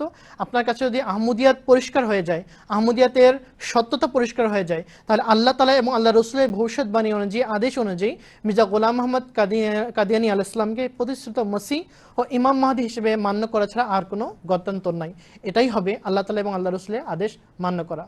আপনাকে আহমদিয়া মুসলিম জামাতে স্বাগত জানাই, আহ্বান জানাই। যদি সত্য প্রকাশিত হয়ে যায়, তাহলে অবশ্যই আপনি বয়াতের মাধ্যমে আল্লাহ এবং আল্লাহ রাসূলের আদেশটি মান্য করুন। ধন্যবাদ মৌলানা সাহেব। যে ভাই প্রশ্ন করেছিলেন নরসিংদী থেকে মাজারুল ইসলাম সাহেব, আশা করি আপনি আপনার প্রশ্নের উত্তর পেয়েছেন। এবারে আমরা একটি ফোন কল নিতে চাচ্ছিলাম, ওনার ফোন কলটি দুর্ভাগ্যবশত ড্রপ হয়ে গেছে। ওনার প্রশ্নটি আমরা পেয়েছি। উনি জানতে চাচ্ছেন, মাহমুদুল করিম সাহেব মিরপুর থেকে, দাব্বাতুল আরদ কি, আর এটার ব্যাখ্যা কি হবে? আর উনি কি, আমরা কি কল লাইনে আছে আমাকে জানানো হচ্ছে, আমরা কথা বলে নিই। আসসালামু আলাইকুম ওয়া রাহমাতুল্লাহ। জি, আসসালামু আলাইকুম। শুনতে পাচ্ছেন? জি, শুনতে পাচ্ছি। আপনি আপনার প্রশ্নটি করুন ভাই। আমার প্রশ্নটি হচ্ছে, দাজ্জাল বলতে আপনারা বলছেন খ্রিস্টান পাদ্রীর দল, এরপরে হচ্ছে ইয়াজুজ মাজুজ বলতে খ্রিস্টানদের দুটি রাজনৈতিক বাহু, সেটাও বুঝতে পারলাম। এরপরে আপনার একটা বই পড়লাম, হামামাতুল বুশরা, ইমাম মাহদী আলাইহিস সালাম, গোলাম আহমদ কাদিয়ানী। এখন উনি যে বললো যে দাব্বাতুল আরদ পাপাকারী আলেম এই যুগে, তাহলে এটা কতটুকু যুক্তি সম্পন্ন, একটু ব্যাখ্যা করে বুঝাবেন। জি, দশে বাই নোয়াখালী আমার। জি জি, ধন্যবাদ ভাই আপনাকে। উনি এই কথাও বলেছেন যে আমি আপনাদের বই পুস্তক পড়াশোনা করছি, কয়েকটা কনফিউশন আছে, কেটে গেলে বয়াত করব। বিরাট ব্যাপার এই সমাজে দাঁড়িয়ে সত্য গ্রহণ করার ঘোষণা দেওয়া, এটা চারটিখানি কথা না। আল্লাহ তাআলা আপনার এই নেকি কবুল করুন আর সাহস দিন আর ফেরেশতা নাজিল করুন, এটাই আমরা দোয়া করতে পারি। দাব্বাতুল আরজের দুটি অর্থ করেছেন হযরত মির্জা গোলাম আহমদ কাদিয়ানী আলাইহিস সালাতু ওয়াস সালাম। একটি হচ্ছে প্লেগের জীবাণু, এইটা হচ্ছে সেই মানে রোগের সূত্র যেটা দ্বারা মানুষ আক্রান্ত হয়। আর প্লেগের এই যে ছোট জার্ম আছে, সেই জার্মটা পায়ের ভিতর থেকে ঢুকে এবং শরীরের বিভিন্ন অংশে প্রবেশ করে আর তার মাধ্যমে এই রোগটা ছড়ায়। এটা হচ্ছে একটি তুকাল্লেমুহুমের মানে হচ্ছে যা তাদেরকে কামড় দেয়। এখানে হচ্ছে এটার সূক্ষ্ম ব্যাখ্যা, এটা একটা ব্যাখ্যা। আর একটা সেই ব্যাখ্যা যেটা আপনি বলেছেন একটু আগে, হযরত মির্জা গোলাম আহমদ কাদিনী আলাইহিস সালাতু ওয়াস সালাম, যারা ধর্ম ব্যবসা করে এবং নিজেদের জাগতিক স্বার্থ চরিতার্থ করার জন্য ঈমান বিক্রি করে আর আল্লাহ এবং রাসূলের পবিত্র বাণী বিক্রি করে খায়, সত্যকে অস্বীকার করার মধ্যে নিজেদের জীবিকা অর্জনের মাধ্যম হিসাবে সেটাকে ঘোষণা করে, তাদেরকেও হযরত মির্জা গোলাম আহমদ কাদিনী আলাইহিস সালাম কীট পতঙ্গের সাথে তুলনা করে বলেছেন যে এরা হচ্ছে দাব্বাতুল আরজ, যারা জগতের কীট পতঙ্গে পরিণত হয়েছে। অতএব আপনি কিভাবে মানবেন বা না মানবেন সেটা জানি না, কিন্তু হুজুর সাল্লাল্লাহু আলাইহি ওয়াসাল্লাম তিনি তার হাদিসে বর্ণনা করেছেন এবং এটা সবার জানা আছে, কানজুল উম্মাল বইতে এটার উল্লেখ আছে। হুজুর সাল্লাল্লাহু আলাইহি ওয়াসাল্লামের হাদিস বর্ণিত আছে, তাকুনু ফি উম্মতি ফাজআতুন, আর আমার উম্মতের মাঝে এক মহা সংকট দেখা দিবে, নৈরাজ্যকর অবস্থা দেখা দিবে। তখন মানুষ দৌড়ে যাবে তাদের উলামাদের দিকে, গিয়ে দেখবে তারা শূকর এবং বানরে পরিণত হয়েছে। আপনি তো মনে করছেন কীট পতঙ্গ বলাটা একটা বিরাট ব্যাপার, আমি কিন্তু হযরত মুহাম্মদ সাল্লাল্লাহু আলাইহি ওয়াসাল্লামের কথা আপনাদেরকে পৌঁছালাম। ভালো আলেমদের যেখানে উনি প্রশংসা করেছেন, তথাকথিত আলেম ধর্ম ব্যবসায়ীদেরকে তিনি নিন্দাও করেছেন, এমন কঠিন ভাষায় করেছেন যেটা আপনারা চিন্তাও করতে পারেন না। যদি আপনাদের দরকার হয় আমরা দেখাবো ইনশাআল্লাহ, কিন্তু আজ কথা বলার সুযোগ আছে বলে আমরা কথা বলে নিতে চাই। আপনারা আর কতদিন সত্যকে গোপন রাখবেন? আপনারা মানে যারা সত্য সন্ধান করছেন তাদের কথা বলছি না, যারা সত্যকে ঢেকে রেখে মানুষকে বিপদগামী করছেন তাদের কথা বলছি। হাদিস শরীফে ভালো আলেমদেরকে বলা হয়েছে উলামা উম্মতি কা আম্বিয়ায়ে বনি ইসরাইল, আমার উম্মতের খাঁটি আলেম ওলামা, আমার উম্মতের বৈশিষ্ট্যবান খাঁটি আলেম ওলামা বনি ইসরাইল জাতির নবীদের সমতুল্য। আবার সেই একই নবীজি সাল্লাল্লাহু আলাইহি ওয়াসাল্লাম বলেছেন উলামা উহুম শাররু মান তাহতা আদিমিস সামা, মানুষের বানানো তথাকথিত ওলামা শেষ যুগের আকাশের তলে নিকৃষ্টতম জীব হবে। চিন্তা করে দেখেন তো, দুই ভাগে ভাগ হলেন না ওলামারা? একটা হলো তথাকথিত ওলামা যারা আসলে ওলামাদের অন্তর্ভুক্ত নন কিন্তু আলেম সেজে বসে আছেন, আরেকটা হচ্ছে খাঁটি আলেম, তারা হয়তো বলেনও না যে তারা আলেম, কিন্তু আল্লাহর দৃষ্টিতে তারা বনি ইসরায়েলি জাতির নবীদের সমতুল্য। অতএব দুই ধরনের আলেম আছেন, আপনাদেরকে বাছাই করতে হবে আলেম বা আমলকে। সঠিক আলেম কারা? যারা আচরণে এবং জ্ঞানের রাজত্বে বিচরণ করেন এবং সেই অনুযায়ী নিজেদের শুদ্ধ আচরণ করেন। আরেকটা হচ্ছে মুখে এক কথা বলে আর আমলে ঠিক উল্টাটা করে আর বিকৃতি ঘটায় ধর্মশিক্ষার মাঝে। আল্লাহ তাআলা আমাদের সবাইকে সত্য মানার তৌফিক দান করুন। জি ধন্যবাদ মৌলানা সাহেব। যে ভাই প্রশ্ন করেছেন, আশা করি আপনি আপনার প্রশ্নের উত্তর পেয়েছেন। আমাদের অনুষ্ঠানে অনেকেই নতুন এসেছেন যারা আহমদিয়া মুসলিম জামাত সম্পর্কে জানতে চান, আবার অনেকের কাছে আমাদের বিরুদ্ধবাদীদের কাছ থেকে যে আপত্তিকর মন্তব্য গেছে আহমদিয়া মুসলিম জামাত সম্পর্কে, সেগুলো দ্বারাও অনেকে আপনাদের কান ভরেছে। তো এই পর্যায়ে আমরা আহমদিয়া মুসলিম জামাতের যে ধর্মবিশ্বাস আছে সেটি দেখিয়ে নিতে চাই যে হযরত মির্জা গোলাম আহমদ কাদিনী আলাইহিস সালাতু ওয়াস সালাম, যিনি এই জামাতের পবিত্র প্রতিষ্ঠাতা, তিনি আহমদিয়া মুসলিম জামাতের ধর্মবিশ্বাস সম্পর্কে কি বলেছেন। আসুন আমরা শুনে নিই। আমি মহাসম্মানিত আল্লাহর নামে শপথ করে বলছি, আমি কাফের নই।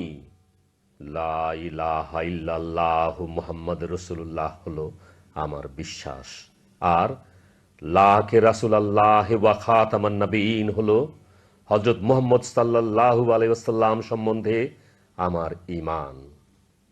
আল্লাহ তাআলার যত পবিত্র নাম আছে কোরআন শরীফে যত অক্ষর আছে খোদা তাআলার দৃষ্টিতে মহানবী হযরত মুহাম্মদ সাল্লাল্লাহু আলাইহি ওয়াসাল্লামের যত গুণাগুণ আছে আমি ততবারই কসম খেয়ে আমার এই বক্তব্য দিচ্ছি, আমার কোনো বিশ্বাস আল্লাহ ও রসুলের শিক্ষা পরিপন্থী নয়। আর যে এমনটা মনে করে এটা তার নিজের বোঝার ভুল। যে ব্যক্তি এর পরেও আমাকে কাফের বলে মনে করে আর কাফের আখ্যায়িত করা থেকে বিরত হয় না, সে নিশ্চিতভাবে জেনে নিক মরার পর তাকে প্রশ্ন করা হবে।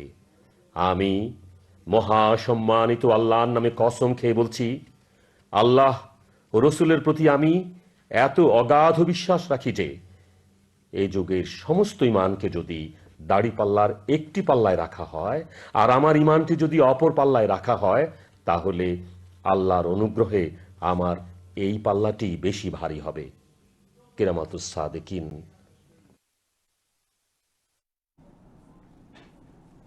দর্শক, আমরা দেখে নিলাম আহমদিয়া মুসলিম জামায়াতের ধর্মবিশ্বাস। আশা করি যারা আমাদের সম্পর্কে বিভিন্ন ধরনের আপত্তিকর মন্তব্য আপনাদের কাছে প্রচার করে বেড়ায় তাদের ব্যাপারে একটা মোক্ষম জবাব আপনারা শুনতে পেয়েছেন যে হযরত মির্জা গোলাম আহমদ কাদিনী আলাইহিসসালাম নিজে কি বিশ্বাস করতেন এবং তার অনুসারীদের জন্য তিনি কি শিক্ষা দিয়ে গেছেন।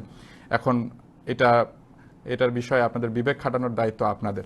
এ পর্যায়ে আমি আবু সালেহ মন্ডল সাহেবের কাছে যেতে চাই। মৌলানা সাহেব, আমরা আলোচনা করছিলাম মধ্যপ্রাচ্য সংকট নিয়ে, আর আমাদের জামাতের পবিত্র খলিফা হযরত মির্জা বশিরউদ্দিন মাহমুদ আহমদ রাদিয়াল্লাহু তাআলা আনহু যখন ইসরায়েল রাষ্ট্র গঠন হয়েছিল, ঠিক সেই 1948 সনেই এ বিষয়ে সতর্কবাণী ঘোষণা করেছিলেন। আপনি যদি বিষয়টি দর্শকদের সামনে উপস্থাপন করতেন। ধন্যবাদ আপনাকে।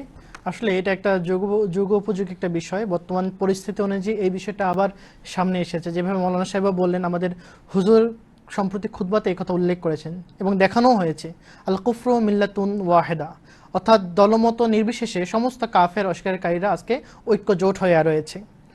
যখন 1948 সনে 14 মে যখন ইসরায়েল রাষ্ট্র গঠিত হয়, স্বাধীনতা ঘোষণা দেওয়া হয়, তারা ঘোষণা দেয়, ঠিক তার 1 ঘন্টার মধ্যে আরব দেশের কয়েকটি দেশ, মিশর, সিরিয়া এবং ইরাক, এরা সবাই মিলে একটা দল গঠন করে এবং এটাকে নাকরা উপাধি দিয়ে অর্থাৎ বিপর্যয় আখ্যা দিয়ে তারা একটা দল গঠন করে এবং তাদেরকে রোধ করার জন্য সামনে এগিয়ে যায়।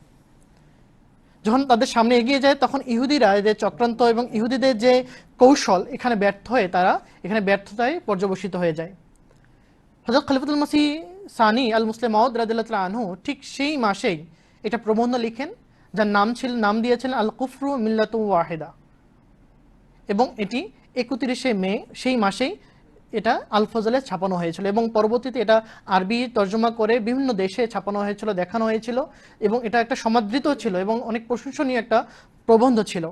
এই প্রবন্ধতে হযরত খলিফাতুল মসিহ সানি আল মুসলিম মাউদ রাদিয়াল্লাহু তাআলা আনহু বিশ্ববাসীর সামনে তুলে ধরেছেন যে দেখো, ইহুদিদের চক্রান্ত আজকে নতুন নয়, ইহুদিদের চক্রান্ত ষড়যন্ত্র আজকে নতুন নয়, বরং রাসূল আকরাম সাল্লাল্লাহু আলাইহি ওয়াসাল্লামের জীবদ্দশা থেকেই, ইসলামের প্রারম্ভিক দিক থেকেই তারা ইসলামকে ধ্বংস করার জন্য, ইসলামকে অপদস্থ করার জন্য, আল্লাহ রসুলকে অপমানিত করার জন্য তারা চেষ্টা প্রচেষ্টা চালিয়ে যাচ্ছে। রাসূল আকরাম সাল্লাল্লাহু আলাইহি ওয়াসাল্লাম যখন মক্কা জীবন কাটালেন, মদিনা জীবন কাটালেন, সেখানে ইহুদিদের সাথে কত সুন্দর ব্যবহার করেছেন তিনি।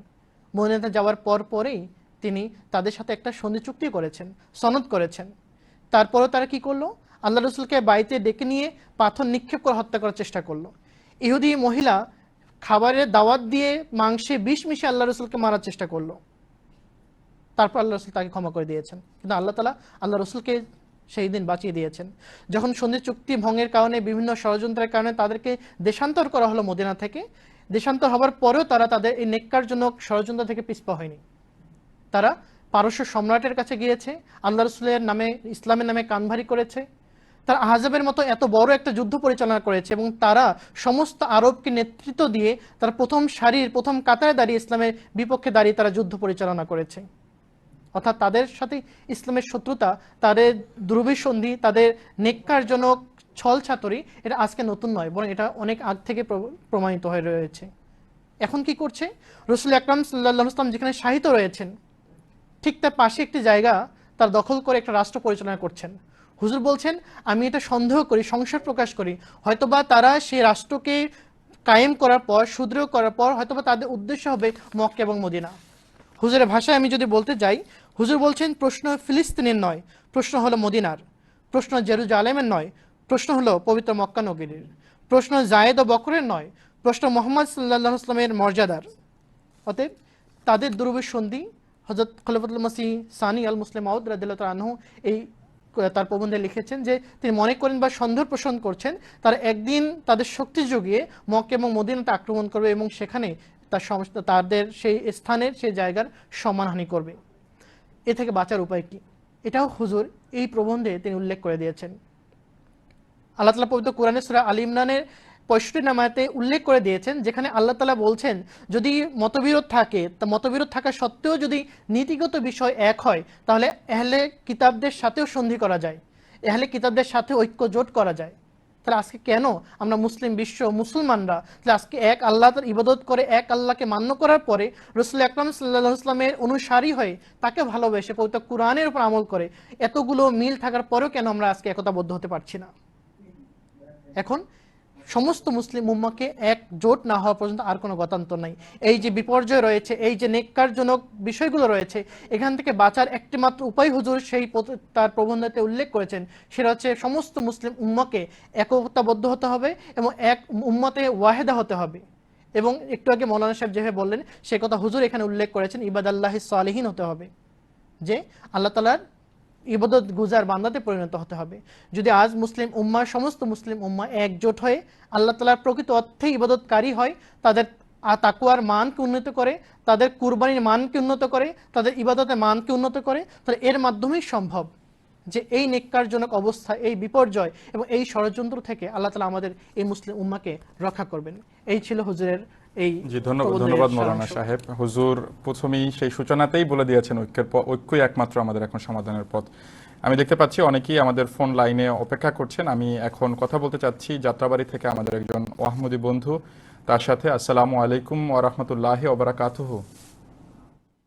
ওয়া আলাইকুম আসসালাম ওয়া রাহমাতুল্লাহ। জি ভাইজান, আপনার নাম পরিচয় বলে তারপর প্রশ্ন করুন। জি, আমি ঢাকা যাত্রাবাড়ি থেকে বলছি, আমার নাম মোহাম্মদ সালমান। প্রশ্নটি করুন। আমার প্রশ্ন হচ্ছে যে মুসলিম খলিফার 3 সন্তান আবার ঘরের রত্ন ভান্ডার নিয়ে যুদ্ধে লিপ্ত হবেন, তারা কেউ তাতে সফল হতে পারবে না, এমন সময় মাহাদি আবির্ভাব হবে। সে ওই রত্ন ভান্ডার নিয়ে নিজের অধীনে নিবে, যুদ্ধ করবে। এখন প্রশ্ন হলো, মির্জা কাদিয়ানী এই ভান্ডার, রত্ন ভান্ডার বা 3 খলিফার সাথে কোথায় যুদ্ধ করেছেন? জি জি, ধন্যবাদ। আপনার প্রশ্ন আমরা পেয়ে গেছি। মৌলানা সাহেব যদি উত্তর দিতেন। ওনার প্রশ্ন ছিল যে মুসলিম খলিফার 3 সন্তান রত্নভাণ্ডার নিয়ে যুদ্ধে লিপ্ত হবে, আর হযরত ইমাম মাহদী আলাইহিস সালাম তখন আবির্ভূত হবেন এবং তিনি এসে তাদের সাথে যুদ্ধ করে এই যে রত্নভাণ্ডার আছে এটিকে মানুষের জন্য উন্মুক্ত করবেন। তাহলে মির্জা গোলাম আহমদ কাদিয়ানী আলাইহিস সালাম কিভাবে এই যুদ্ধ করলেন? এই হাদিস সম্পর্কে প্রথমে আমাদের অবস্থানটা পরিষ্কার করা দরকার। যে বিষয়ে কোরআন থেকে স্পষ্ট একটা সিদ্ধান্তে আমরা উপনীত হতে পেরেছি বা পারি, সে বিষয়ে আবার ঘোলাটে করার কোনো প্রয়োজন নাই।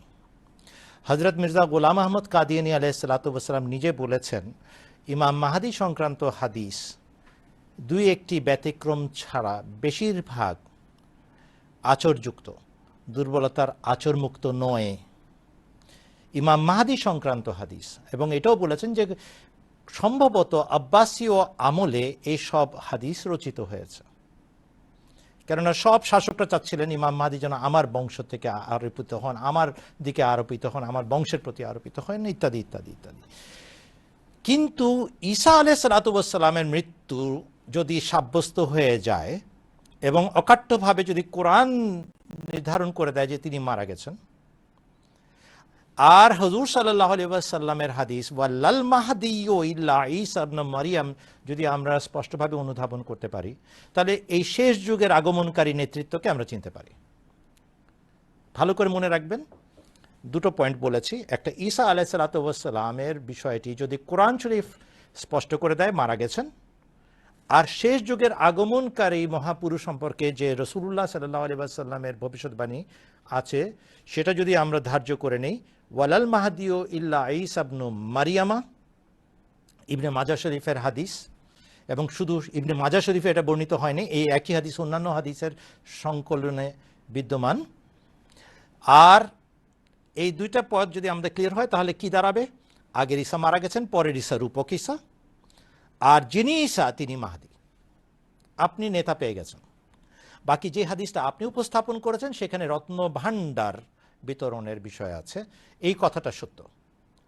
হযরত ইমাম মাহদি আলাইহিসসালাতু ওয়াসসালাম যিনি এসেছেন তিনিও এই কথা স্বীকার করেছেন যে আগমনকারী মহাপুরুষের বিষয়ে ভবিষ্যৎবাণী আছে যে তিনি এসে এত রত্ন ভাণ্ডার বিতরণ করবেন যে মানুষ আর নিতে চাইবে না।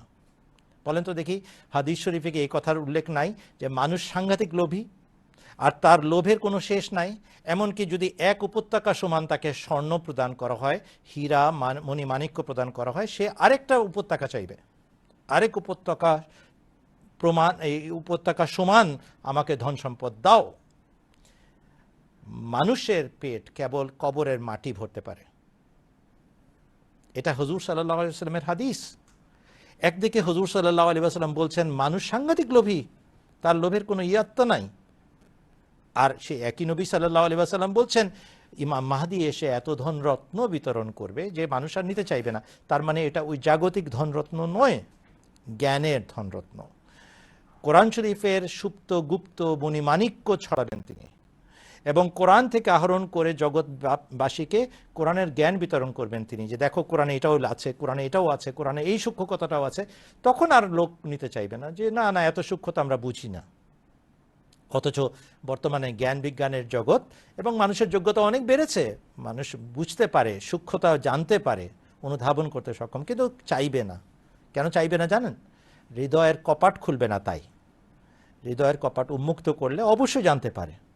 এই জন্য কোরআন শরীফে লেখা আছে, তোমরা কি শুনবে না? তোমরা কি অনুধাবন করবে না? তোমরা কি শুনবে না? তোমরা কি আকল করবে না?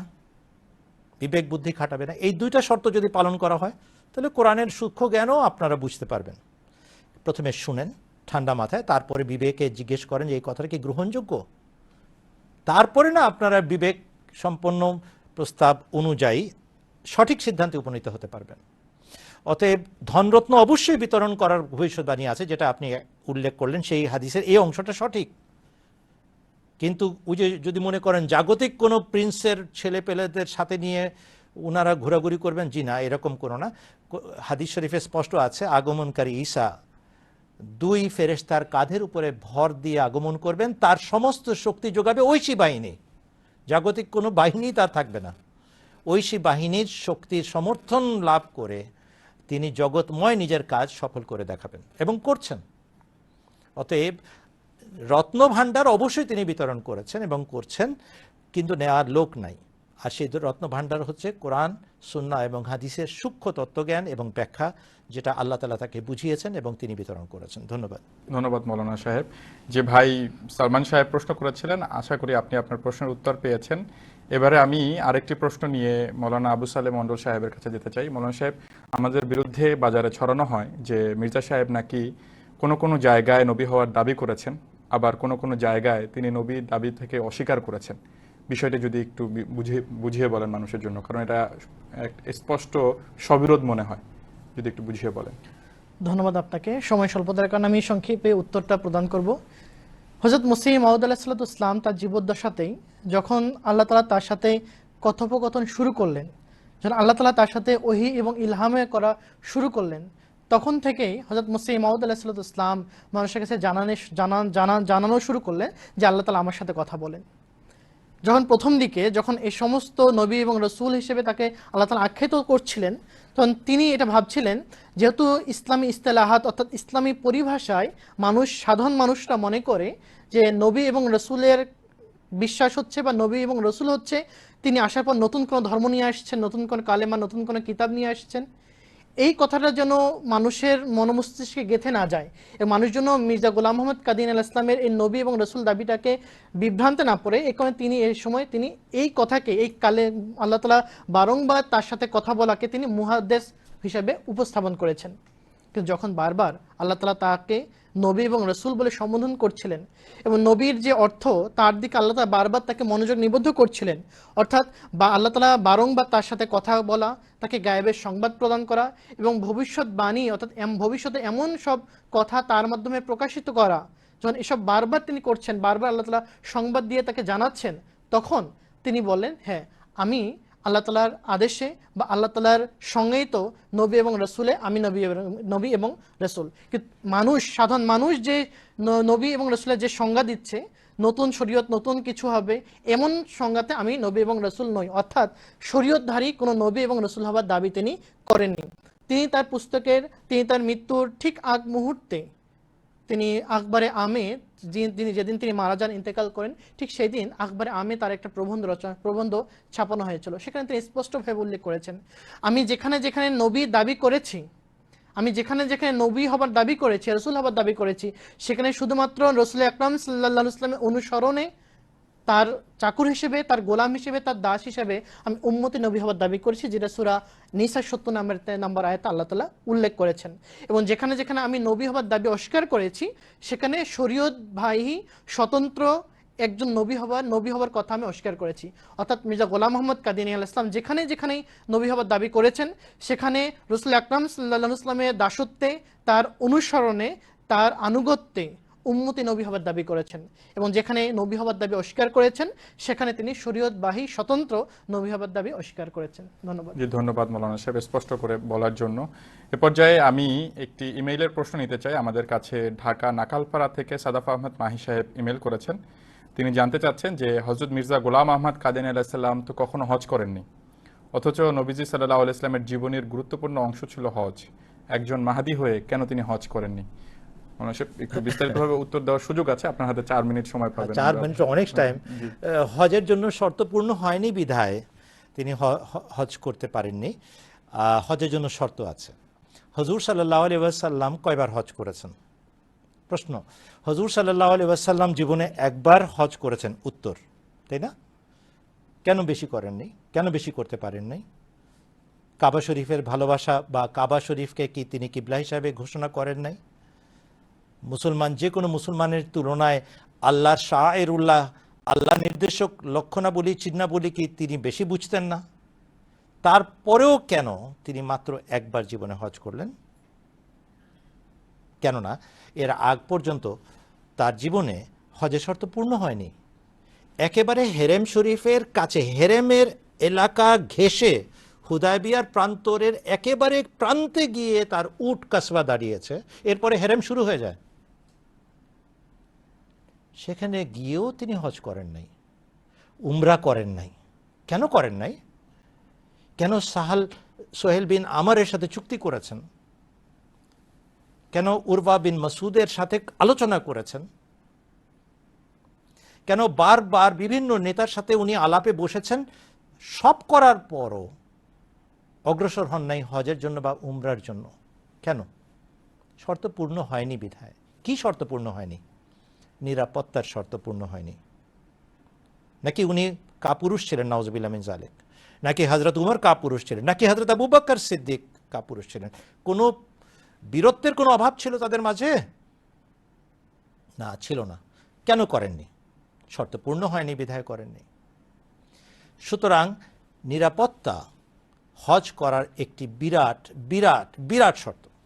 এছাড়াও আরও শর্ত আছে, যোগ্যতা, স্বাস্থ্য, স্বাচ্ছন্দ্য, বাড়ির দায়িত্ব পালন করার বিকল্প ব্যবস্থা, বাড়িঘর পরিচালনা, সংসার পরিচালনা, ইত্যাদি ইত্যাদি ইত্যাদি অনেক শর্ত আছে। তার মধ্যে একটি প্রধান শর্ত হচ্ছে নিরাপত্তা। হযরত মির্জা গোলাম আহমদ কাদিয়ানী আলাইহিস সালাতু ওয়াস সালাম হজে যেতে চেয়েছিলেন একবার, আর নিয়ত করেছিলেন, কিন্তু যাওয়ার পথ উন্মুক্ত হয়নি। তার আগেই তার বিরুদ্ধে কুফরি ফতোয়া এবং তাকে হত্যাযোগ্য ব্যক্তি হিসাবে ঘোষণা করা হয়েছে। যার পথে নিরাপত্তা নাই তার জন্য হজ আবশ্যক নয়। এই কারণেই তিনি হজ করেন নাই। কিন্তু তিনি কখনো এই কথা বলেন নাই যে হজ করবে না। কিস্তি নুতে পড়েন আমার জামাত, উনি তো নিজের জামাতকে বলছেন যাদের জন্য কোনো বাধা নেই এবং শর্তপূর্ণ হয় তারা যেন হজ করে, পরিষ্কারভাবে লেখা আছে। হযরত উম্মুল মুমিনিন নুসরাত জাহাঁ বেগম সাহেবা তার মৃত্যুর পর একজন বিদগ্ধ বুজুর্গকে তার পক্ষ থেকে হজে বদল করার জন্য পাঠিয়েছেন।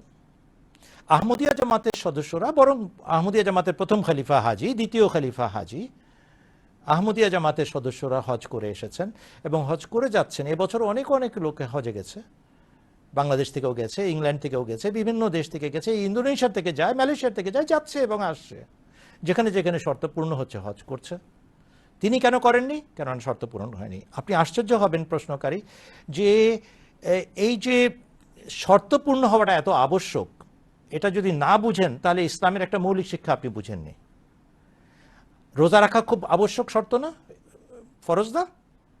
তো আজকে আমি জিল কাদা মাসে রমজান পালন করতে পারি? হজের জন্য মানে রমজানের রোজা রাখার জন্য রমজান মাসটা আবশ্যক, নাকি আমি অন্য মাসে গিয়ে হজ মানে রোজা পালন করে ফেলবো? ঠিক একইভাবে নামাজটা খুব ফরজ আবশ্যক না?